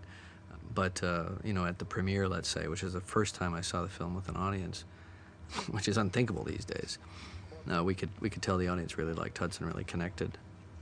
I like this scene because, again, it's the transfer of power. Sigourney has sort of made Burke as a guy she can't trust. And, I mean, Ripley has figured out, you know, Burke's agenda. And she's created enough of a bond with Hicks that she knows she can get him to do what needs to be done, take command even though he's a corporal. Having been in the Army myself in the 70s, Jim really nailed sort of the Army life for the militaries. And he was never in the military. No, Jim wasn't. Yeah, and that's how guys acted.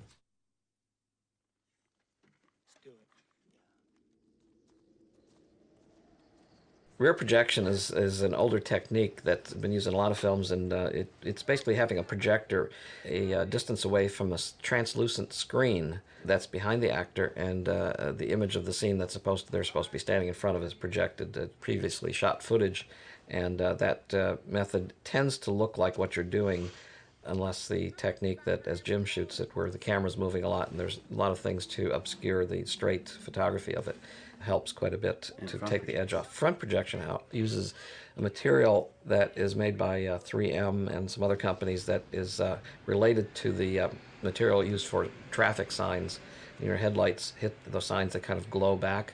It's very similar to that, except it's even more extreme version of it, and an image is projected from the camera's point of view rather than from behind the set. Correct, and that's why it's called front projection. It's projected from near the camera, and it hits the screen, and it comes right back at the camera, and the shadow that you would expect to see is hidden by the object or person in the foreground. It's self-hiding, in theory. Front projection produces a more photographable image. It retains the illumination level better than rear projection. Yeah, we did a number of these dropship crashes, 4 or 5 of these things to finally get the plate right.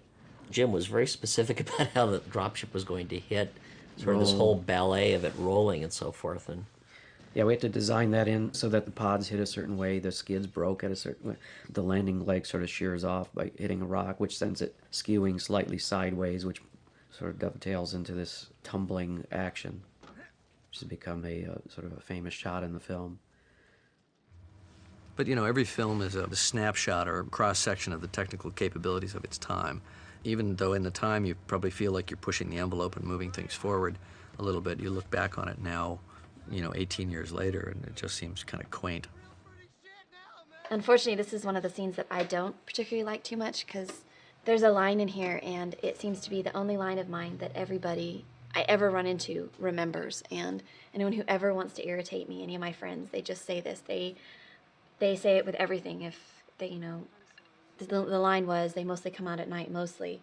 And my friends will be like, oh, we mostly go to the movies at night, mostly. Or they just come up with whatever they can possibly come up with. And it's probably the one scene I don't really particularly like in the whole thing. Because it'll be dark soon, and they mostly come at night. Mostly. There's a shot with Ripley and Newt looking back at the burning, damaged atmosphere processor was done with doubles months after live action had wrapped. You know, I never realized I had such a small part in this.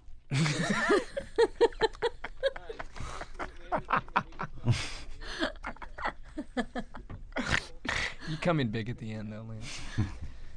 So this is a typical group scene. My challenge as a director on this film was that almost every scene was a group scene. Almost every scene had 5, 7, 8 characters all at the same time. So there were a lot of camera axes. You know, I had done Terminator before that. Every scene had 2 or 3 people in it. It was no problem. But almost every scene in this film had multiple characters, kind of a Gatling gun of dialogue going around the room. And I found that challenging at first till I got it all straight in my head. Because, you know, I wasn't really that experienced as a film director at this point. This is my second film. 17 days. I wanted to be cool like Michael. I was cool in that shot. That was the last time I was cool. I wanted to be the cool guy. I didn't want to be the guy belly aching. This movie made you a star, man. I wanted to be Michael Biehn in this movie. So did I. I wanted to be Sigourney.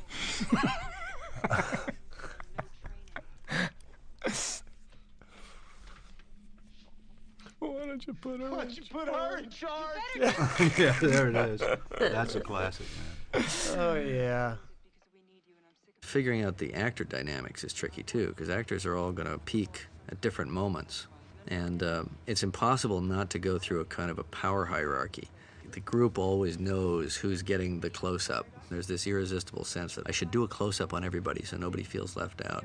And so there's a whole political side to doing a group scene like that, because everybody's there, they all see what's going on. And eventually I just dispensed with that and said, okay, it's time for Sigourney's close-up. Fortunately, Sigourney always liked to go last, which was good. She liked to build, and she liked to have the time before the camera got in tight on her to really pick how she was going to do her moments. Oh, here goes. I'll do it. I'll go. Yeah, send the doll. That's what Bill's whole thing was. Send the doll. Send the doll out there, man. I was so hurt. Yeah, man. Hudson should go. I mean, Bishop should go. Send the doll. There's a pipe. Send him down the pipe. My favorite thing was using him. Bill wanted to use me as a training toy. You know, they just chase Bishop around and shoot at him. Yeah. The processing station. Well, you were in so much into your character on that show that we just like asked you for a cup of coffee. You Oh, go I'd get running you for it, go coffee. get I lunch, know. you just go clean up our trailers for us. I was absolutely selfless. Everybody was That used was to be so embarrassing, in. man. And then seal that door? Yeah, that'll work, but we gotta figure on them getting into the complex. That's right. So, we repair the barricades at these 2 intersections. Right. And weld plates. I never liked that shot because she keeps pointing at the same spot. I don't remember how that happened. I think that was a second unit shot that was done while I was in another room shooting something else, and I was never happy with it. Because the whole idea was she's supposed to be showing the whole area. Of course, the floor diagram didn't resemble the set either. You got to remember this is a low-budget film, so gotta cut it a little slack.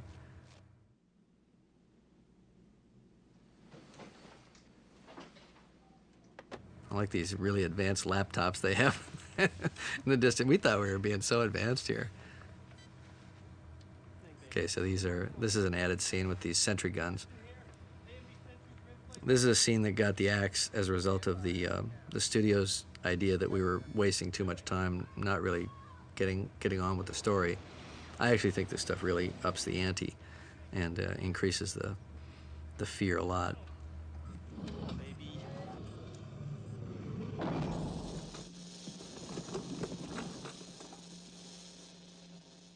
Because the Terminator hadn't come out yet in England, there was the perception that Jim was somehow not up to the creative responsibility of directing a sequel to Ridley Scott's masterpiece. And there was a lot of resentment and really no understanding, or very little understanding, of what he was trying to accomplish. We had people who were, I think, completely on our side. John Richardson in practical special effects, Brian Johnson in visual effects. There were people who understood Jim's vision, but there were quite a few people who simply looked at him as the young, know-nothing upstart Yank, which really drove Jim crazy considering he's a Canadian. Unfortunately, it was the person who was supposed to be his right hand, which is his AD. The leader of the rebellion was the first assistant director, and not only behind Jim's back, but to his face, would call him governor and then roll his eyes as if Jim hadn't earned the title yet. And one day, we were shooting very long hours, and people were pretty frazzled. And by our standards in America at the time, a 12-hour day is not a long day. That's an average day. But 12 hours at the time in England was a very long day, and there were times when we'd go into a 14-hour day. And at a certain point, our assistant director basically said, "We're not doing this anymore." And so we fired him. And he felt that he really should be directing the movie. He was a frustrated director. He had directed Second Unit before. I think he might even had directed a small film. But he really felt that he was better qualified than Jim was to direct the film. And he basically went to all of the departments and some cast members, and everyone walked off the set. And it was the most difficult moment, perhaps, of my entire career, even to this day, trying to rally everyone back. And in fact, we were able to turn it around so that the outcome of that mutiny was that we were united after we resolved the issues for the first time on the film and going on to the rest of the production schedule. We actually were a unified group. So it was an example of something good coming out of a really difficult situation. And I remember through that period of time talking to various people and going, this is a wonderful movie and everybody's working as hard. And I remember through that period of time talking to various people and going, this is a wonderful movie and everybody's working as hard as they possibly can, and hoping that no one would lose the energy. And fortunately, because of how you handled it, it all came together. Because it was scary. It was very scary. So we were at that point, we go, oh, what are we going to do, hire a new crew? Not that the thought didn't cross my mind, but we realized that England at the time was very busy and we didn't have the option. There weren't other key crew members even available. So when you have no options, you make it work. And we did. I said, this is probably my favorite movie of my career. It's also the only movie of my career where I've ever experienced anything like what we went through there. I will also say, though, on the positive side of the English crew, I mean, I brought a handful of guys from the States. We built, started all our designs and our builds in the States, and then built a workshop in Pinewood and hired all but a half a dozen of the key coordinators from my studio were hired from England, and everybody worked very hard and did a great job. They were all really wonderful artists and very committed, and everybody wanted to do a good job. They just had slightly different work habits than we did. I was kind of shocked when suddenly at a particular time, mid-morning, the everyone tea trolley would gone, come in. and I'd go, where's everybody? And they'd go, they're at tea. I said, hello. It's just gone. The other thing is that Pinewood Studios at the time had an entire crew on staff that were assigned to a movie. Right now it's four-wall, which basically means you hire the crew that you want. It's freelance. But you ended up with the crew that was assigned to the stages you were working on. And there was no selection process involved.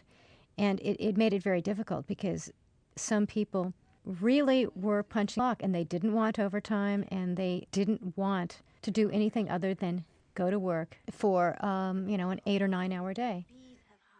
Well, the interesting thing about shooting this film in England was that it wasn't just a culture clash for me. It was also a transition from a non-union guerrilla filmmaking mentality, which started with me at Roger Corman's, New World Pictures, and continued through the Terminator, which was made very fast, and continued through the Terminator, which was made very fast with a non-union crew, shooting very down and dirty, to a union picture. And also the particular way that they work in England was very, very different.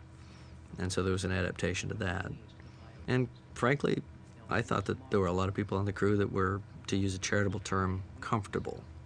And that was just completely foreign to me, because I'd been used to working with kind of young, eager, hardcore, dedicated film folks. So they all had something to prove.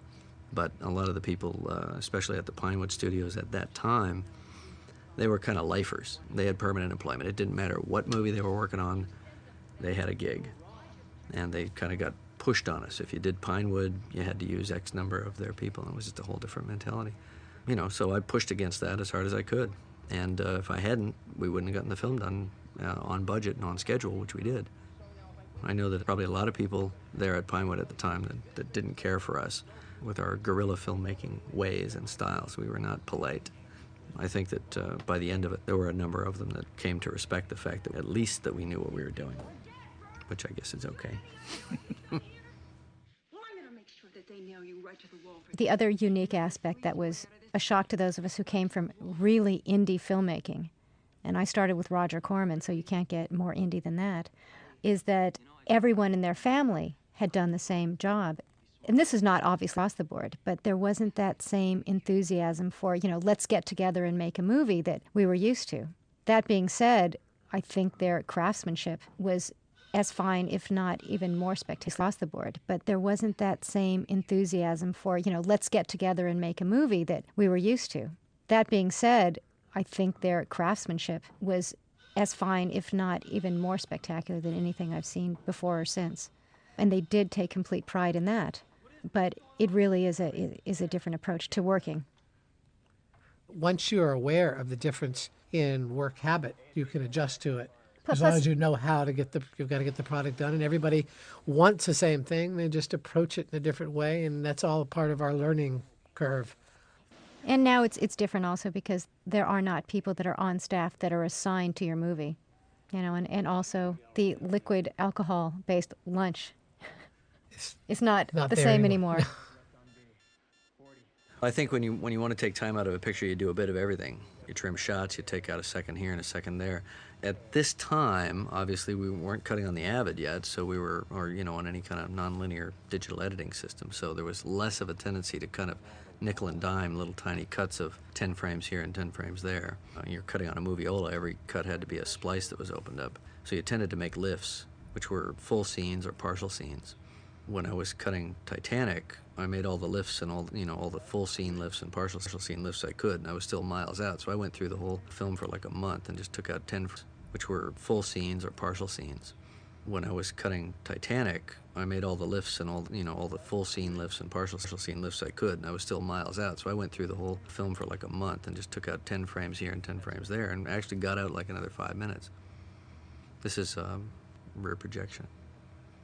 So, part of the pressure for doing the visual effects in this film is we needed all these process plates, we needed all these projection plates.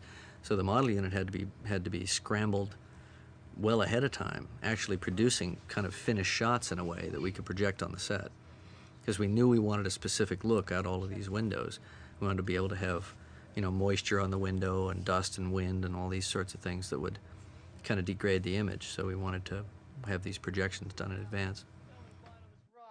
It ain't half fair, man. 4 more weeks. Oh, man. Oh, we've got to get the other dropship from the Sulaco. I mean, there must be some way of bringing it down on remote. How? I like just the feeling of these guys, just working the problem, just trying to figure it out. And there's always a moment when there's the thing you need to do. And, Bishop just steps up and volunteers. This is a great, kind of if you're claustrophobic, this is something you don't want to try at home.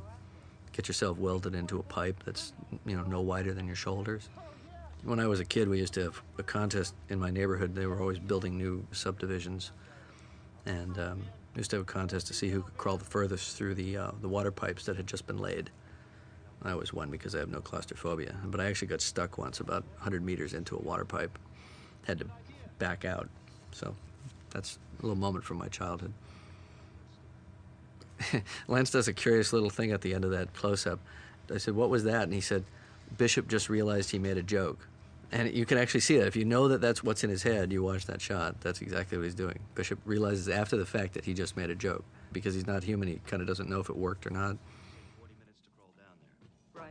Now, this was too freaky. I got to tell you, I wouldn't have been able to do this, Lance. How did you get in there in the first place? Look, just look how you get in. Get like you just crawl in there. I just no yeah, way. But you got to lower yourself and then twist around. No, it's just it's the shot of them. You putting the lid on. It's just don't hurt your finger. That's the thing you say here, right? Yeah, that's a cute there. That defines him. But you found stuff like that, Lance, because you found it from your character. He was always trying to be of service. You know, yeah. Like the gas company. Oh, look at this shot. They were dragging a little camera on the tiniest wheels you've ever seen in your life in front of me.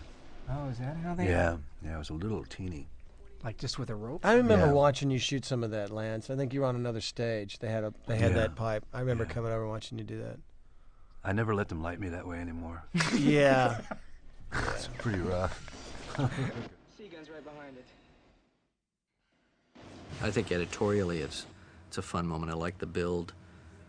I didn't do any editing directly on this film, but I think that especially because it's film-based editing, with that kind of rapid cutting, I thought it had really good energy.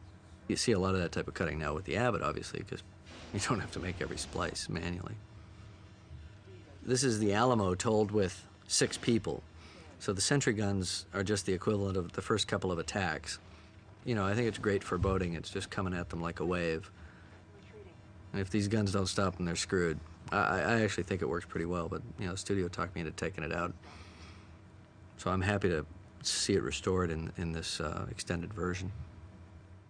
Ray Lovejoy is our editor, and it was a tremendous responsibility. And you've got to remember, this is before you have all of the Avid and Lightworks and, you know, any kind of digital editing. There was so much film, and we had a pretty short production and post-production schedule, and he did just a tremendous job. I hired Ray for one simple reason, because he had worked with Stanley Kubrick. It took him a while to really kind of get what I was trying to do with this movie. And a lot of his early cuts, quite honestly, I didn't really care for. And it's not that there was ever any tension between us, it's just that I didn't feel like I was getting what was Stanley Kubrick. It took him a while to really kind of get what I was trying to do with this movie. And a lot of his early cuts, quite honestly, I didn't really care for. And it's not that there was ever any tension between us, it's just that I didn't feel like I was getting what I wanted. And Ray was getting really frustrated. And I remember toward the end, he cut the alien queen battle, you know, the power loader queen battle at the end of the film. And he was really nervous because he hadn't really given me the kind of action cutting that I really wanted, and I'd had to mess with it a lot. And there was another editor also who was cutting some stuff, and I was liking his stuff, his action cutting, better than Ray's. And Ray is just a dear guy and a really good editor, but he was just struggling with it. And so finally, he just grabbed all the film, locked himself in his room, said, "Don't bother me." Not like mean or anything, but just I just gotta do this. And he went in and he cut the entire last kind of 8 minutes of the picture, and he showed it to me very nervously. Cut it in like a day or two, and he showed it to me very nervously. And I watched the whole thing, and I said, "It's perfect. It's absolutely perfect. Don't change anything." And that was that. And he felt like it was such a huge victory, you know, because he had actually got it. He'd mastered the style for the film. Sigourney, you know, she's very liberal politically and despised all the idea of any kind of guns or anything, and tried to talk me out of having them have weapons. And I said, no, they're Marines, they would have weapons. She said, well, do I have to carry a weapon? And I said, yes. She said, why? I said, because it's not Sigourney Weaver in the film, it's Ripley, and Ripley wants to survive. So I took her out shooting a Thompson machine gun out behind the studio, and she fired off a 50-round magazine from the hip. And then she looked up at me with this kind of sly grin and said, "That's really fun." I said, another liberal bites the dust. There were a couple things she asked me if she could do when we had our very first meeting. She wanted to die in the film, she wanted to not use guns, and she wanted to make love to the alien. And between the third and fourth film, she got to do all of those things. But fortunately for this film, I said no to all of them. Even though I was petrified about the result, I thought, you know, she'd bolt from the project. But she didn't.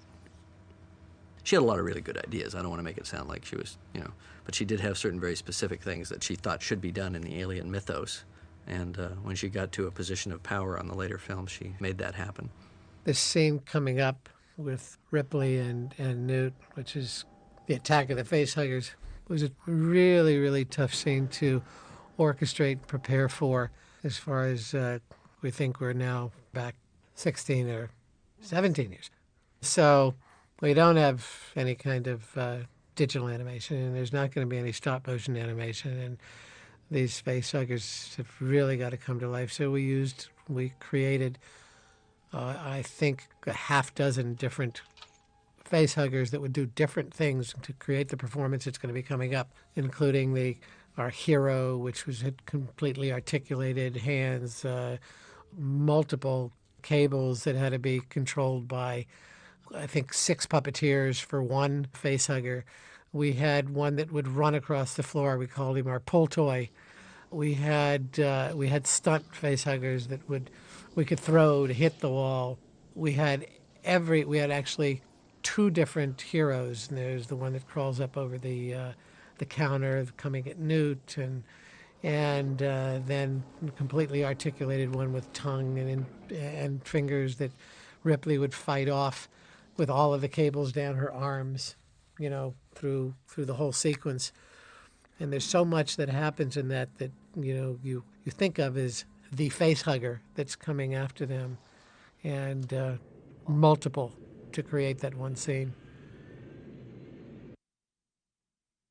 This is, to me, the creepiest part of the movie. Wow, this thing running around, that sound effects he did of the face hugger. Oh, yeah. Ugh. The first scenes of this movie when he did the chest buster, he took care of the sequel, you know, the Alien. Oh, yeah. He took care of it in 5 minutes. That first scene. Oh, yeah. That it was a dream. Oh, yeah. That was Man, great. I thought it was so smart. It was just great. His storytelling. I think, too, what made the sound effects. Oh, that scrabbling. Oh, yeah. Thing like but that. just the way this whole thing was laid out in the first Alien and the second one, the whole genesis of the way it would start out in the pod, and then it turned into the face hugger, and then it turned into the alien. Yeah. A lot of this was done, these sort of shots of it scuttling along the floor were done on our miniature stage. That shot where it just scuttled by was done right next to the 12 scale cargo lock. It was right at the base of the 12 scale cargo lock. There was a little set there. So Jim would have like 5 or 6 or 7 little setups poked in between our miniatures, and you know, we'd fog up the stage and get ready to shoot, but he needed to shoot with no fog, so we'd clear the stage. He'd shoot his thing, and then we would continue on. So it was like one giant filmmaking unit where we were doing 2 or 3 miniature shots simultaneously, and he was doing 4 or 5 live action inserts. So it was just concentrated dose of Aliens filmmaking. It's funny, it's very hard to see Paul Reiser as such an evil guy after so many years of his TV series. Boy, he used to hate to ride to work with me in the morning. I used to ride to work with him. And he didn't like it? No, he hated it, because I was like a real primitive man. You know, he's a sophisticated comic, you know. No, I was always like grunting and groaning. Smoking. Burping. He hated that. He hated everything about me. What a boring ride that was. That's like you've been carrying this baggage a while. Yeah, absolutely. It's a good forum, man. Let it rip, baby. I think it was because of the character he was playing. He's such a prissy kind of corporate guy. Yeah. It's always tough, I think, when you're in these kind of movies. Especially, I was talking about this earlier too. When you're young, you know, if you're playing the good guys, you're always kind of hanging with the good guys. Yeah. You don't really trust yourself as an actor to be able to become friendly with the bad guys. Might hurt my big scene. Yeah. Exactly. Yeah. Yeah, we were too serious of actors to be able to. This was a big thing for him. He was reading the paper the whole time, and it was like I was interrupting him if I talked to him. Right. So you could always ride to work with me. I guess you didn't want to ride to work with me, huh? No, I was in a different area. Shit, you're right around the corner. How come we didn't ride together? Yeah, you didn't want me with you. Bullshit. Yeah, sure. So we're just like yanking these face huggers around. They're just I called them rubber chicken face huggers because they were just these floppy ones. The crawling one had a mechanism inside it, but most of the time when it's just leaping around, that was shot backwards, that thing where the tail wraps around her neck. We just pulled the tail off and shot it backwards. You know, there was a pretty good mechanism built into the ones that are really articulated, but a lot of the time we were just yanking them around on fishing line and doing it in cuts. And people probably wonder why I had him shoot the window before he jumped through it. But the idea there was it's tempered glass, and you have to shatter. You have to get the crystal structure of the glass to shatter first before you can go through it. So this is a bunch of grown people fighting a rubber chicken, basically. But of course, it's the actors that make the effects real in our minds. Great sequence. I love the red light that he uses in this too. The warning light that happens in the other sequence too, when the aliens are coming through the roof. Look at this. That was a great sequence. This is another scene that James Cameron sort of sets up as the family scene, and it's sort of just the three of us there as a family, ready for Alien 3. David Fincher did a really good job, I thought, you know, photographically and so on. I mean, I think it's really a well-made film visually. It's kind of a slap in the face of the fans who invested in, you know, Newt and Hicks and all of those character relationships. And I understand the instinct, of course, which is you have to make it your own. I just don't think you should make it your own at the expense of what people like, personally. But, you know, everybody's going to make their own decisions. But, you know, I mean, I had to change some things and make it my own on my film, and I know that, you know, Ridley probably watched it and wasn't pleased with a lot of things. He probably wasn't pleased with the fact that he hadn't made it, you know. But, you know, I think it's tough. It's tough to see somebody continue on something that you've started. But then you learn to just get over it, because that's the nature of this business. You know, I think the trick to this type of film is you just take it utterly seriously. You don't step outside yourself and try to have fun with it or try to be campy, try to wink at the audience. You just take it absolutely seriously, and you don't give the audience a chance to question what you're doing. And if the actors can sell it, then it works. Now, this is a distinction. I never got the sense in the first film that the alien actually had an intelligence that allowed it to manipulate their technology. But I didn't see that necessarily as a barrier here, because certainly these creatures have been around longer. You know, if you have to remember, the alien in the first film had only been alive for 24 hours. It was still an infant, even though it had grown full size. These aliens have had weeks or months to figure things out. There's no reason why they couldn't figure out how the electrical system worked and that sort of thing. I'm not saying that they're technological, but I think they're rudimentary stuff. So the implication here is that they actually are pretty clever. And I think it's clear by the end of the film that the alien queen knows how to operate an elevator, if nothing else. See, it's amazing how such a low-tech little device that Jim sets up early on really builds the tension, the suspense. You don't have to see them. You just see that locator, and you realize they're getting closer with a little sound effect. It's hard to believe, but this is one of the first films we worked on that we worked with a video to look at our effects. Because prior to that, you would shoot a shot and you'd have to go by your perception at the moment as to whether it worked or not, and looking at dailies the next day, you didn't see an instant replay. But on this film, we were using video tap and an offside video camera on some of the shots to analyze what worked and what didn't. Well, it was fairly expensive to have a video tap camera. Yeah. And most effect stuff, you know, the cameras that you used were, you know, these old Mitchell cameras. They were great cameras, but they didn't have video tap, and it was just an expense a lot of times you couldn't afford. Range 20 meters. They found a way in. More welding. Just don't look at it. I know. I was like, look away. You'll be blinded. Yeah, weld it, but don't look at it at the same time. Put your hand right there. Don't look at it. Is this where you bite it? Yeah, that's a great scene. No. You know, Yeah. well, pretty soon. I mean, yeah. I'm going to keep talking, though, even if I'm dead. Even if you're keep dead. Talking. I had to ask Jim, I don't know if you remember, Bill, but I had to ask Jim to kind of go after you. That he was just going to have you being pulled down, you know. And I'm like, God, that's it. You know, let me go after him. And it was kind of a nice thing. Yeah, I remember. Well, I think about how much shooting we did in this sequence with those pulse rifles and the full loads. I mean, we were standing to the right of you, I know. so I got you were to catching eat all a the few clips, of or those. people. I was catching the shells. Yeah. This was hardcore. This was a hardcore sequence as far as. Well, it was the first time. You got the earplugs in. And, but it was one of the few times we really got to let go, shoot those guns off, which was great because we were carrying them all the time. This is it right here. This is a great shot. This whole that sequence one right there, looking up and seeing these dudes. This is a great POV. Yeah. Oh. There's a whole nest of them things coming out of there. Look out! They're coming out of the woodwork. There we go. Oh, let them have it, Vasquez. Come on, Hicks. Man, Get your gun off. Well, the alien head in the first film was very smooth. The top of the head was very smooth. Underneath it, it had a skull shape and a ribbed design. And originally, it was designed to see that through a kind of transparent surface in the Giger design. I thought that what was underneath the surface was more interesting than the final look, so we just modified it slightly. So we used a lot of strobe lights to simulate the backblast of their weapons. So every time they're firing weapons, we're aiming strobes at the actors, which created a nice sense of a lot of energy flying around as they fire these weapons. Did you say motherfucker, Bill? I think I did. I think I've used up my quota there. That could have been my quota. You want some? I remember you had. That's a good one. You want some? Come on, I got it.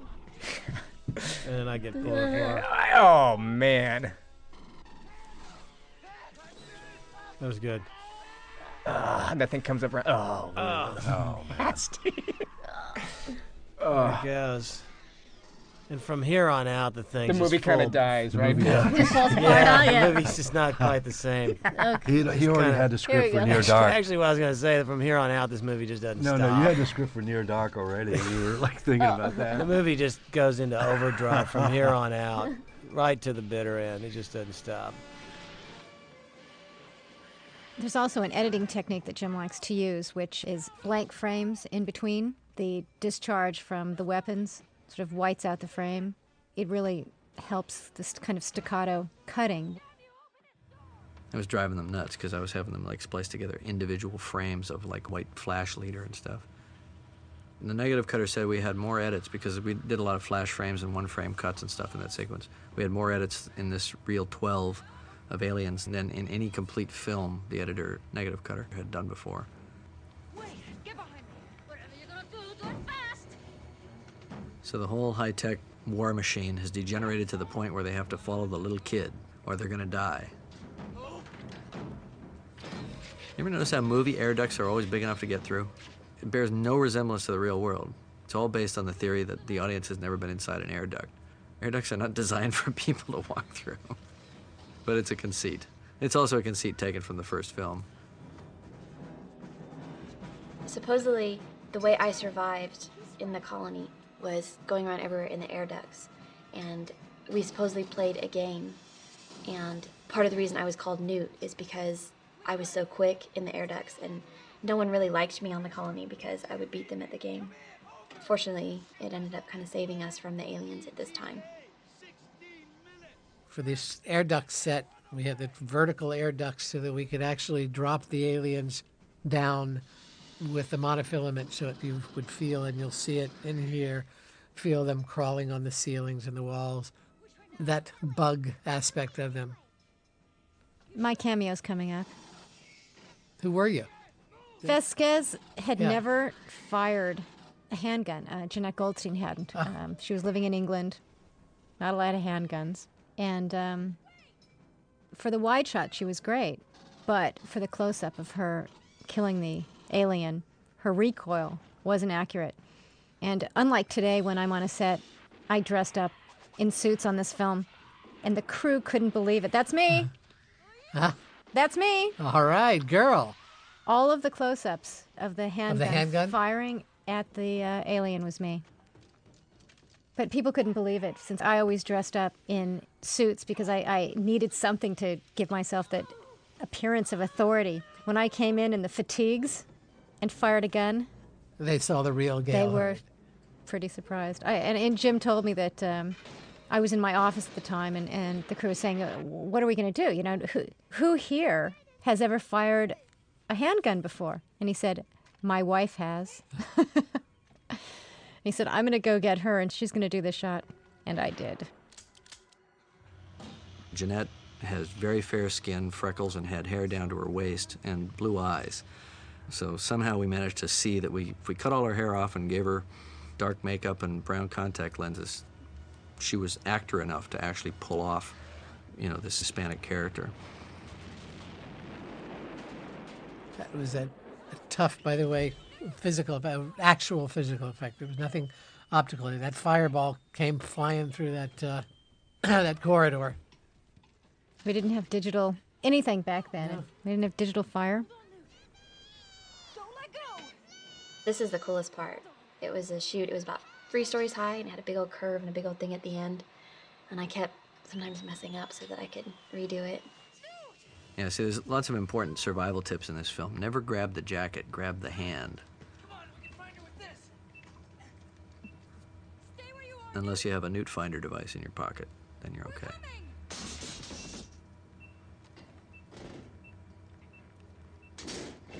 Now, I seem to remember that Gene Siskel had a big problem with this scene because of the jeopardy of a little child with an alien monster.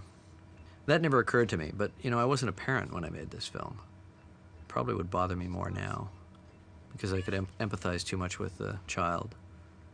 The thing that never, I guess maybe never bothered me about the idea of putting a child in jeopardy is that somehow you just know inherently that Ripley's not going to let her die, no matter what it takes.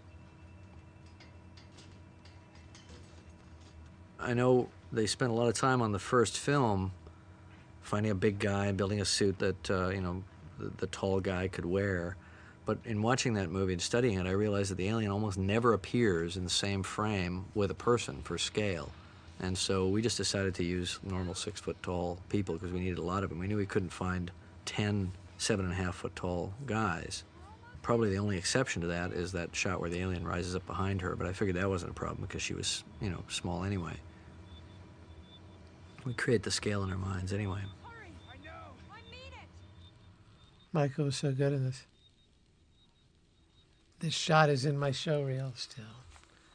If you examine it now, you can see the monofilament on the tail, pulling it up. Hate to low-tech it, but it's what it was. Goodbye. I love you just see the head as the little doll head kind of as it sinks. That's where Jim just over and over and over and over again has those images of like that. There it is, right there. Yeah. The eyes kind of close.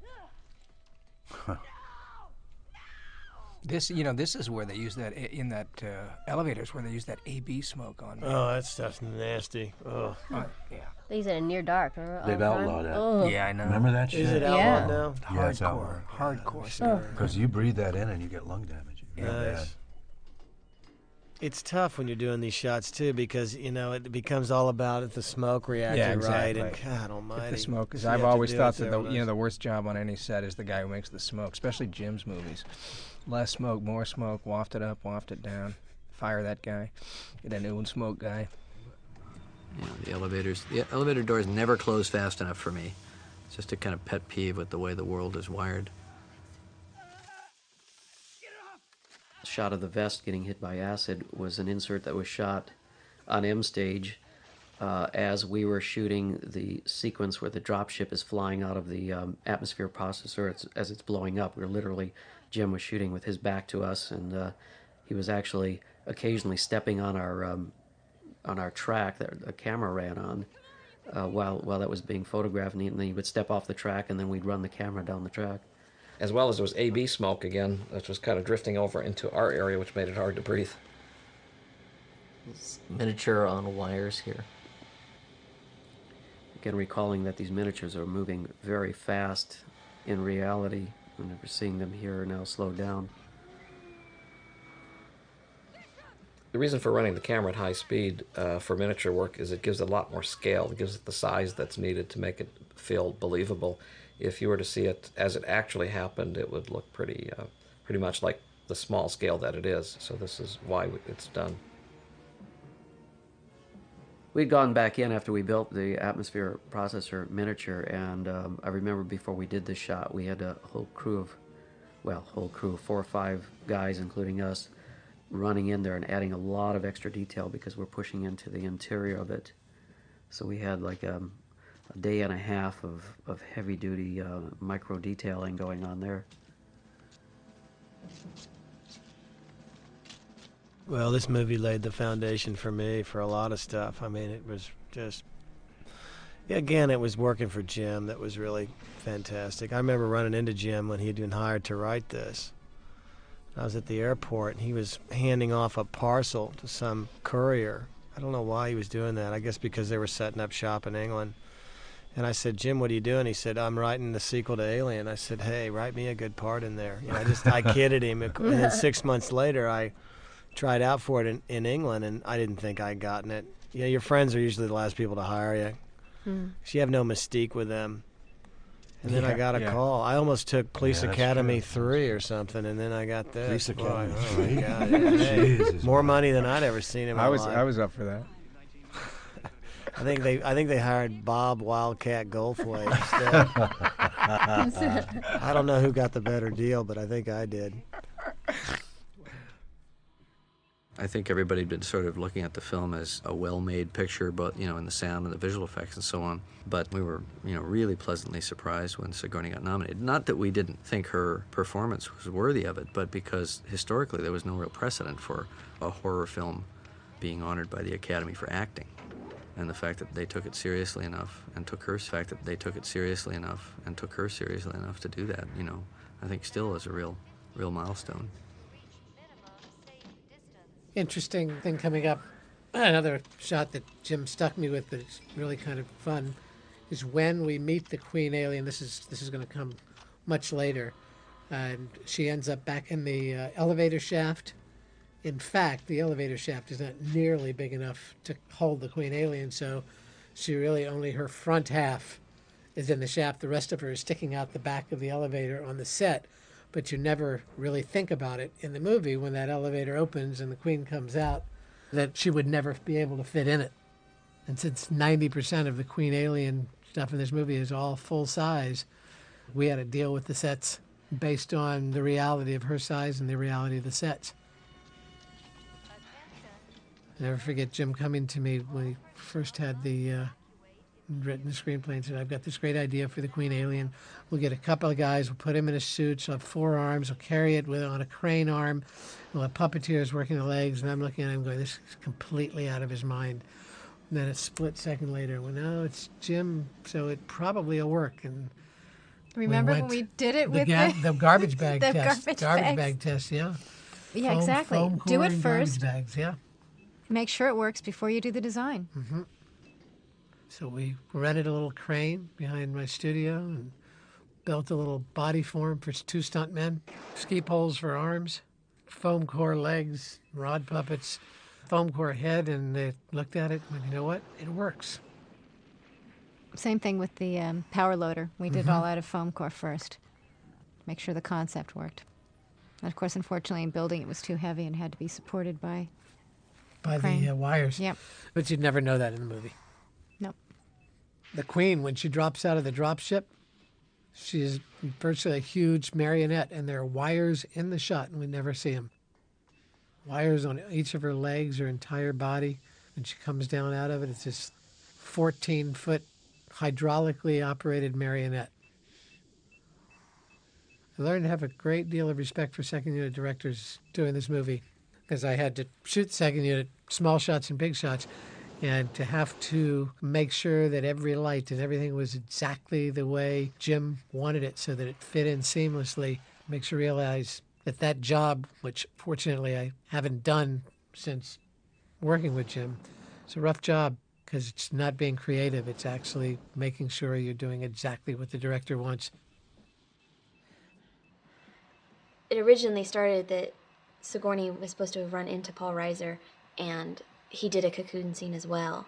And she gave him a grenade, and later on in the movie, there's a part where it's a big old boom, and it was supposed to have been him setting off the grenade. But obviously no one really knows any of that because it was cut out of the movie.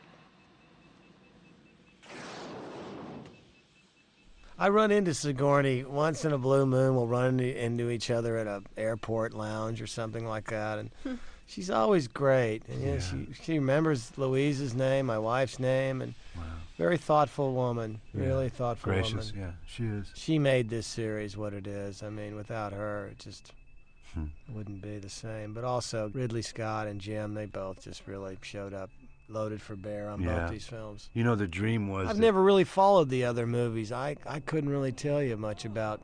I thought Ridley was going to do the third and Jim the fourth. And that was David Fincher. I've seen a lot of his movies and liked them. Yeah, he's great. Now, this is funny. I personally installed Carrie in this because I wanted to make sure it was done in a way that wouldn't hurt her or you know, create any discomfort. So I'm smearing this gack all over her. And she looks up at me and says very quietly, "It should be illegal for you to do this to little kids." I thought that was, she was just winding me up. She wasn't serious. Yeah, the cocoon was probably one of the most horrendous scenes that I had to film. There was a little hole on the side, and they made it just big enough for me to crawl through. And it was all made out of fiberglass, and I couldn't actually even put my feet down. I would sit in there for about what seemed like hours on end, but I doubt it was. And I couldn't rest my feet on it in case it broke. I couldn't do anything in case it broke, and we just had to keep replaying it over and over and over again, and it took days. And when Sigourney actually tears apart the cocoon, since it was made out of fiberglass, she actually tore her hands all up. They were all bleeding and everything. This was just not a fun scene to film. It took forever.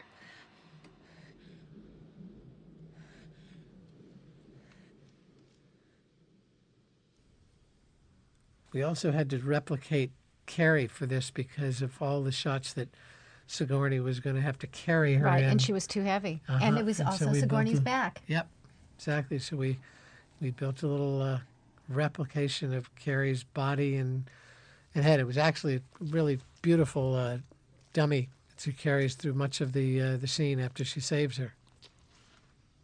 It's not enough to build a 14-foot queen alien. It's got to have a head that comes out of its helmet-like head. This was a great shot. This was a combination of miniature. Then we built the last part of the egg sac and attached it to the full-size queen. And this is all full-size. This is full-size 14-foot queen when we see her for the first time. Now that's a big puppet.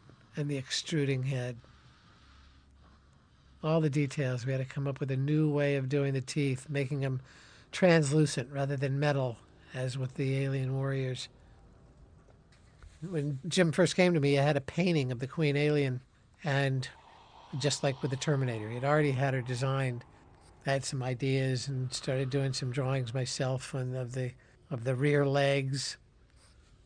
Ultimately ended up being virtually Jim's original design, but I'll never forget the two of us sitting on drawing boards at his house where he would be drawing one part of her body and I'd be drawing the other part, and it would be all coming together. He was one of the most talented artists I ever had working for me. I think he remembers it a little differently. Yeah. You don't think he'd look at it like that I don't think so. As an employee of Stan Winston's? Oh, that's interesting. I also love the sequence when Ripley is communicating with the Queen, which is, you know, see, I can wipe out your children. Mm-hmm. I shot that shot. You know, she wants the Queen to call off her warriors, and when the Queen doesn't, she goes to town. Kill the eggs. Wasn't there a puppeteer whose hand was down to the ovipositor dropping the egg when you first see it? Yeah, that was Nigel. He would push it out, and then it was on a plex rod underneath the egg, and then somebody was under the set to kind of bring it and plant it in place, otherwise it would just roll over and fall down. I believe my job was to take that egg and shove it back into the ovipositors. No, I know Sigourney still has liberal guilt over this whole scene. But this is the classic, you know, kind of cathartic purging with fire. You purge the nightmare by burning it out, and that, you know, the idea that this is the only way she's ever going to have psychological closure. Not, by the way, a new idea in films. And probably one that doesn't have a whole lot of basis in real human psychology. Feels right to the audience, but I think if you're really that traumatized, it wouldn't help you that much. But she sure unleashes holy hell on these guys. The exec getting shot here was actually, we had a sharpshooter fire, I'm not sure what kind of weapon, but he fired a real bullet into the miniature exec. Now this is miniature. That's a front projection shot. That's front projection.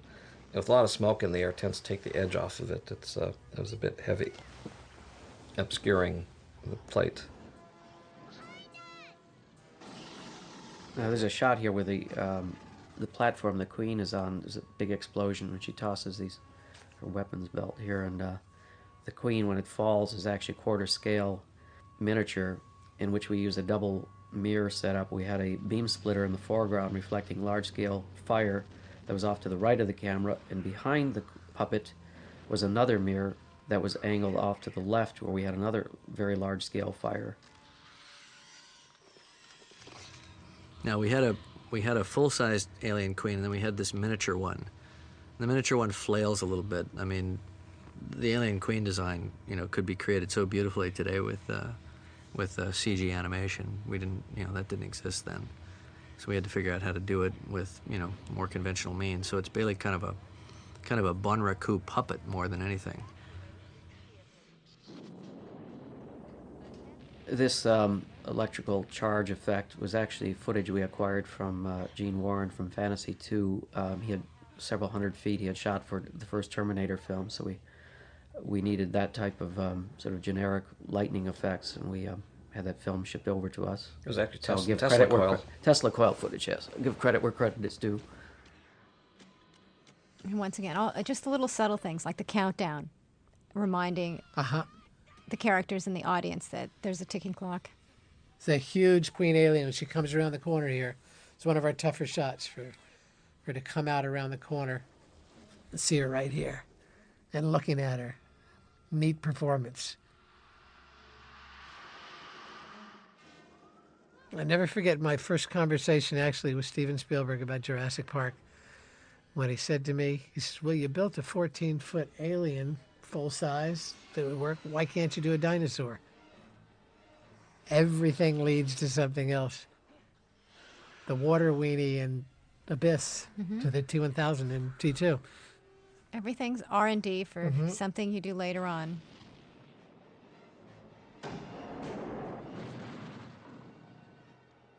And this is the shot. The Queen just thinking, looking, seeing the cock in the head, knows what she's going to do. I got a plan. I'm not stupid. That woman can act. Obviously, the female computer voice that's counting down is an intentional tie-in to the first film to create the same sense of panic as the clock runs down. And then this is what you expect to happen, that Bishop completely betrays them. But I think what you don't expect is that he didn't. That he turns out to be a good guy. People always expect the worst of others. They never expect the best. And so when a character actually lives up to their promises, and Bishop said he was gonna stay, and he did. You don't expect it. You don't see it coming. This is a front screen projection shot here. There's a dropship comes up behind Ripley on this landing platform. The element that we shot for that was shot at high speed, and is pointing it out, the fact that because the camera is running at such high speed, the actual movement was so fast, it was almost not possible to move an object that quickly.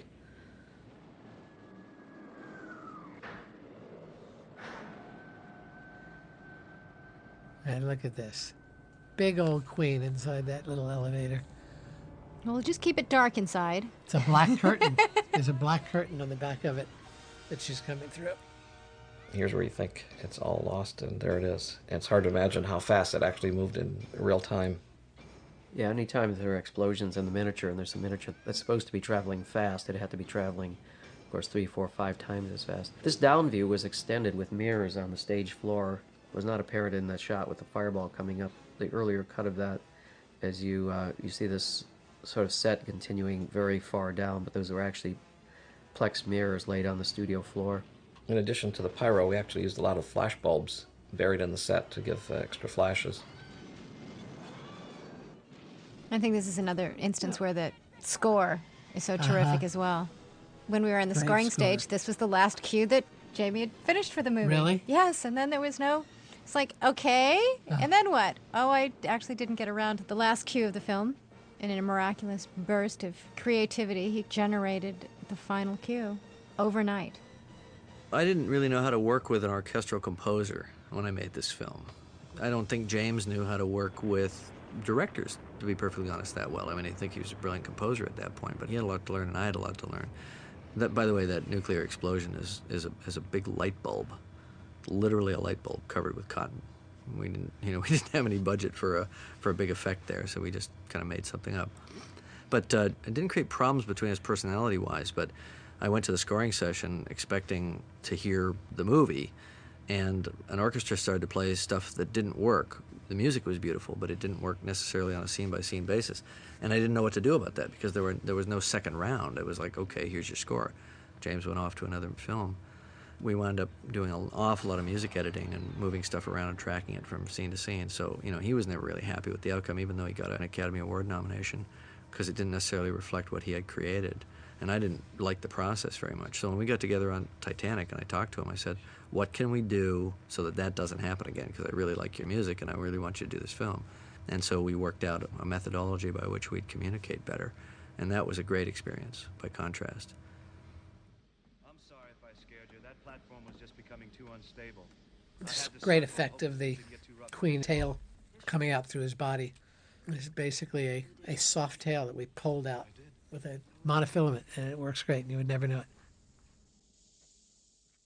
Alec Gillis was throwing, you see, after Bishop is torn in half here, you see his torso going away into the top of his body, the top part go the other way. Well, Alec would throw it, and it would land in these goofy, ridiculous positions. Setting up for this one shot right here was 2 days of work to get that that shot right there. This shot of it just landing, shot over and over and over again. I remember seeing the dailies. The arms would land back behind its head and so forth. It was one of those funny moments. I don't know what happened to the dailies, but... This sequence, again, used the combination of the full-sized and the quarter-scale queen as needed for the action, where there was a lot of movement traveling across the floor. You'd use the miniature. If it were in place or close-up, you'd use the full-size. And this is the biggest marionette in the history of motion pictures. She is every technology we had. She's rod puppet. She's hydraulic, which was new to us. She's a breakthrough. She's radio-controlled, wired, and rod, all in that one beast.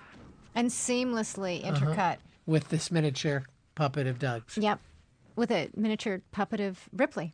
Uh-huh. The sequence coming up in the mano-a-mano fight between Ripley and the power loader and the alien queen, we used the movie cam, which was able to change the frame rate within one shot, and we're able to start at 24 frames per second and then go down to, I don't know if it was 18 or 20 frames per second, so that when the internal jaws came out, they whipped out. When you really analyze this scene, I mean, it's all just quick cuts, and the alien's hand is in one shot, and you see a bit of the head in the hand, but it's just all done with puppeting. I think it's actually good. I think the intention today would be to do it with computer graphics and celebrate that and see it more full figure, and I think seeing it in bits and pieces is actually more powerful. This was a hard shot. This is the pylon rig. You can actually see it behind her a little bit. It's kind of like a long crane arm. Get away from her, you bitch! I remember seeing the film, midnight screening on Hollywood Boulevard, and that line brought the house down. People stood up and cheered. It's probably the most gratifying moment of my producing career was the reaction to that shot. When we screened this film for the first time, we knew we had a hit. The audience went crazy. And it was an industry audience, so they can go either way on you. They'll either be very negative, or they'll be very celebratory of a film that they think is working. Now, once again, here you have a mixture of full-size power loader and queen and miniature. This is all pretty much full-sized right in here, which really shows you how well articulated what Stan Winston's guys did. So these shots of the power loader taking big swings and actually knocking the queen to the ground were quarter-scale shots. That's the kind of action that would have been very hard to stage successfully with any kind of dynamics in full scale. It's hard to believe. Thinking about it, this looks like a heavyweight machine, and it was actually just kind of flimsy plastic. Vacuform plastic, you'd probably lift a lot of that if it were in pieces, most of it. That whole arm, that claw mechanism only weighed, a pound or so. He had some sort of a counterweight to help, because so much weight is pushed out forward. But you forget again that there was a bodybuilder inside of there helping to manipulate it. Basically, Sigourney was standing on the fronts of his feet, as I remember. It was something to that effect. And there was a quarter-scale version of the airlock that was also made, as well as the full-size. So depending on the shots, it would the requirements, you'd use one or the other.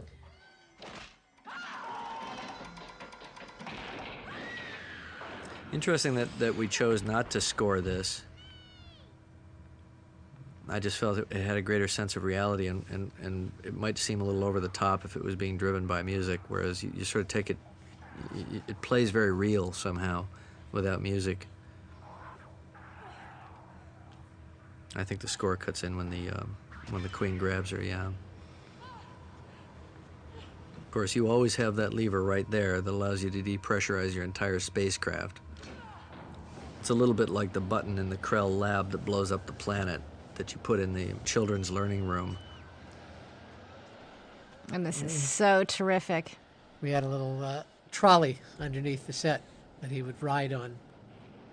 Of course, it's shot as the queen falling away. It was done in miniature.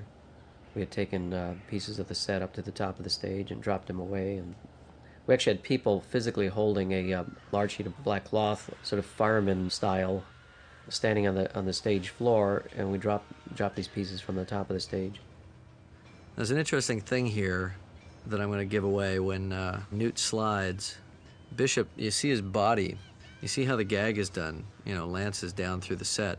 The funny thing is it really shows you how people watch a movie. They watch where the hands are going to grab, whether he's going to miss her or not, and they don't see a bad visual effect that's happening on the other side of the screen. But I think I was watching it with an audience for about the 5th time before I ever saw that myself, because I always looked where I was supposed to look. Now, the queen was stop motion, right? Coming out of the Sulaco? The exterior shot of the queen was, I think, puppeted a blue screen. Yeah. Oh, was it? Oh. Puppeted blue screen. It's got a bit of a stop motion quality, but it actually is just...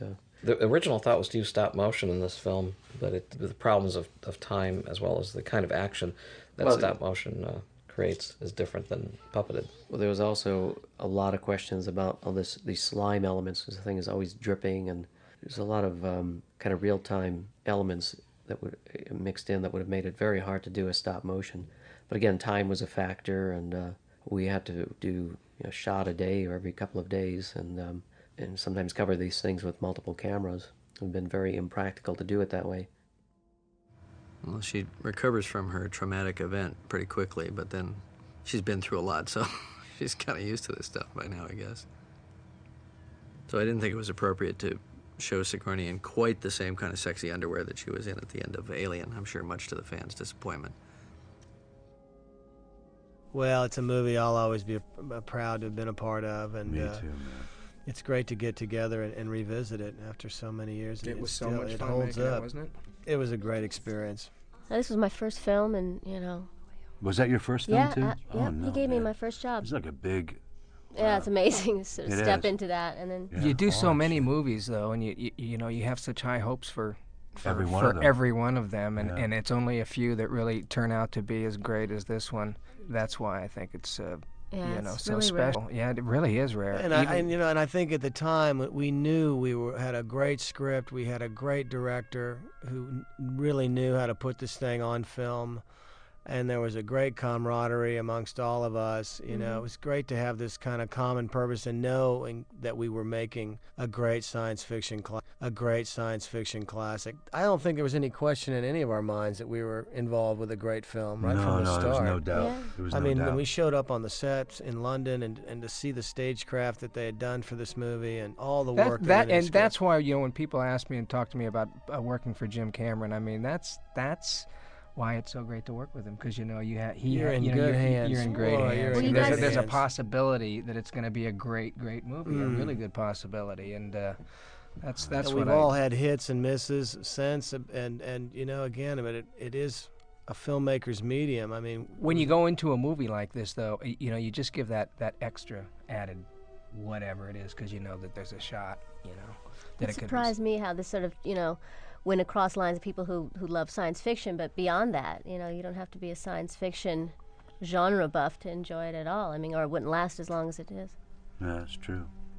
And what a challenge to be the director of the sequel to Alien, which, like you were saying earlier, really revolutionized science fiction films in many ways. Man. I mean, this was the first monster to come down the pike that was so intricate and interesting, and had the way it evolved, and the Geiger design of the original monster, and to be bold enough to go, yeah, I'll write and direct the sequel. Jeez.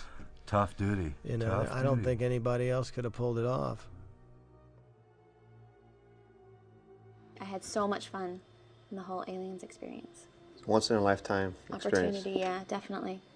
Who can say that their name comes up second in the credits? Not very many people. Wow. They actually make that movie? For $18 million. Worn out watching it. And it was what, 60 some odd day shoot? Amazing. It was like a 65-day shoot. Very proud. We did good. Let's do it Hats again. off to you, Jim. Man kicks butt, doesn't he? He's the maestro. I think in terms of actual technique, it's crude compared to films that are made now. But I think in terms of storytelling, you know, it's as good as I'll probably ever be, and you know, which is really what filmmaking is all about. It's about the people. It's about the relationships.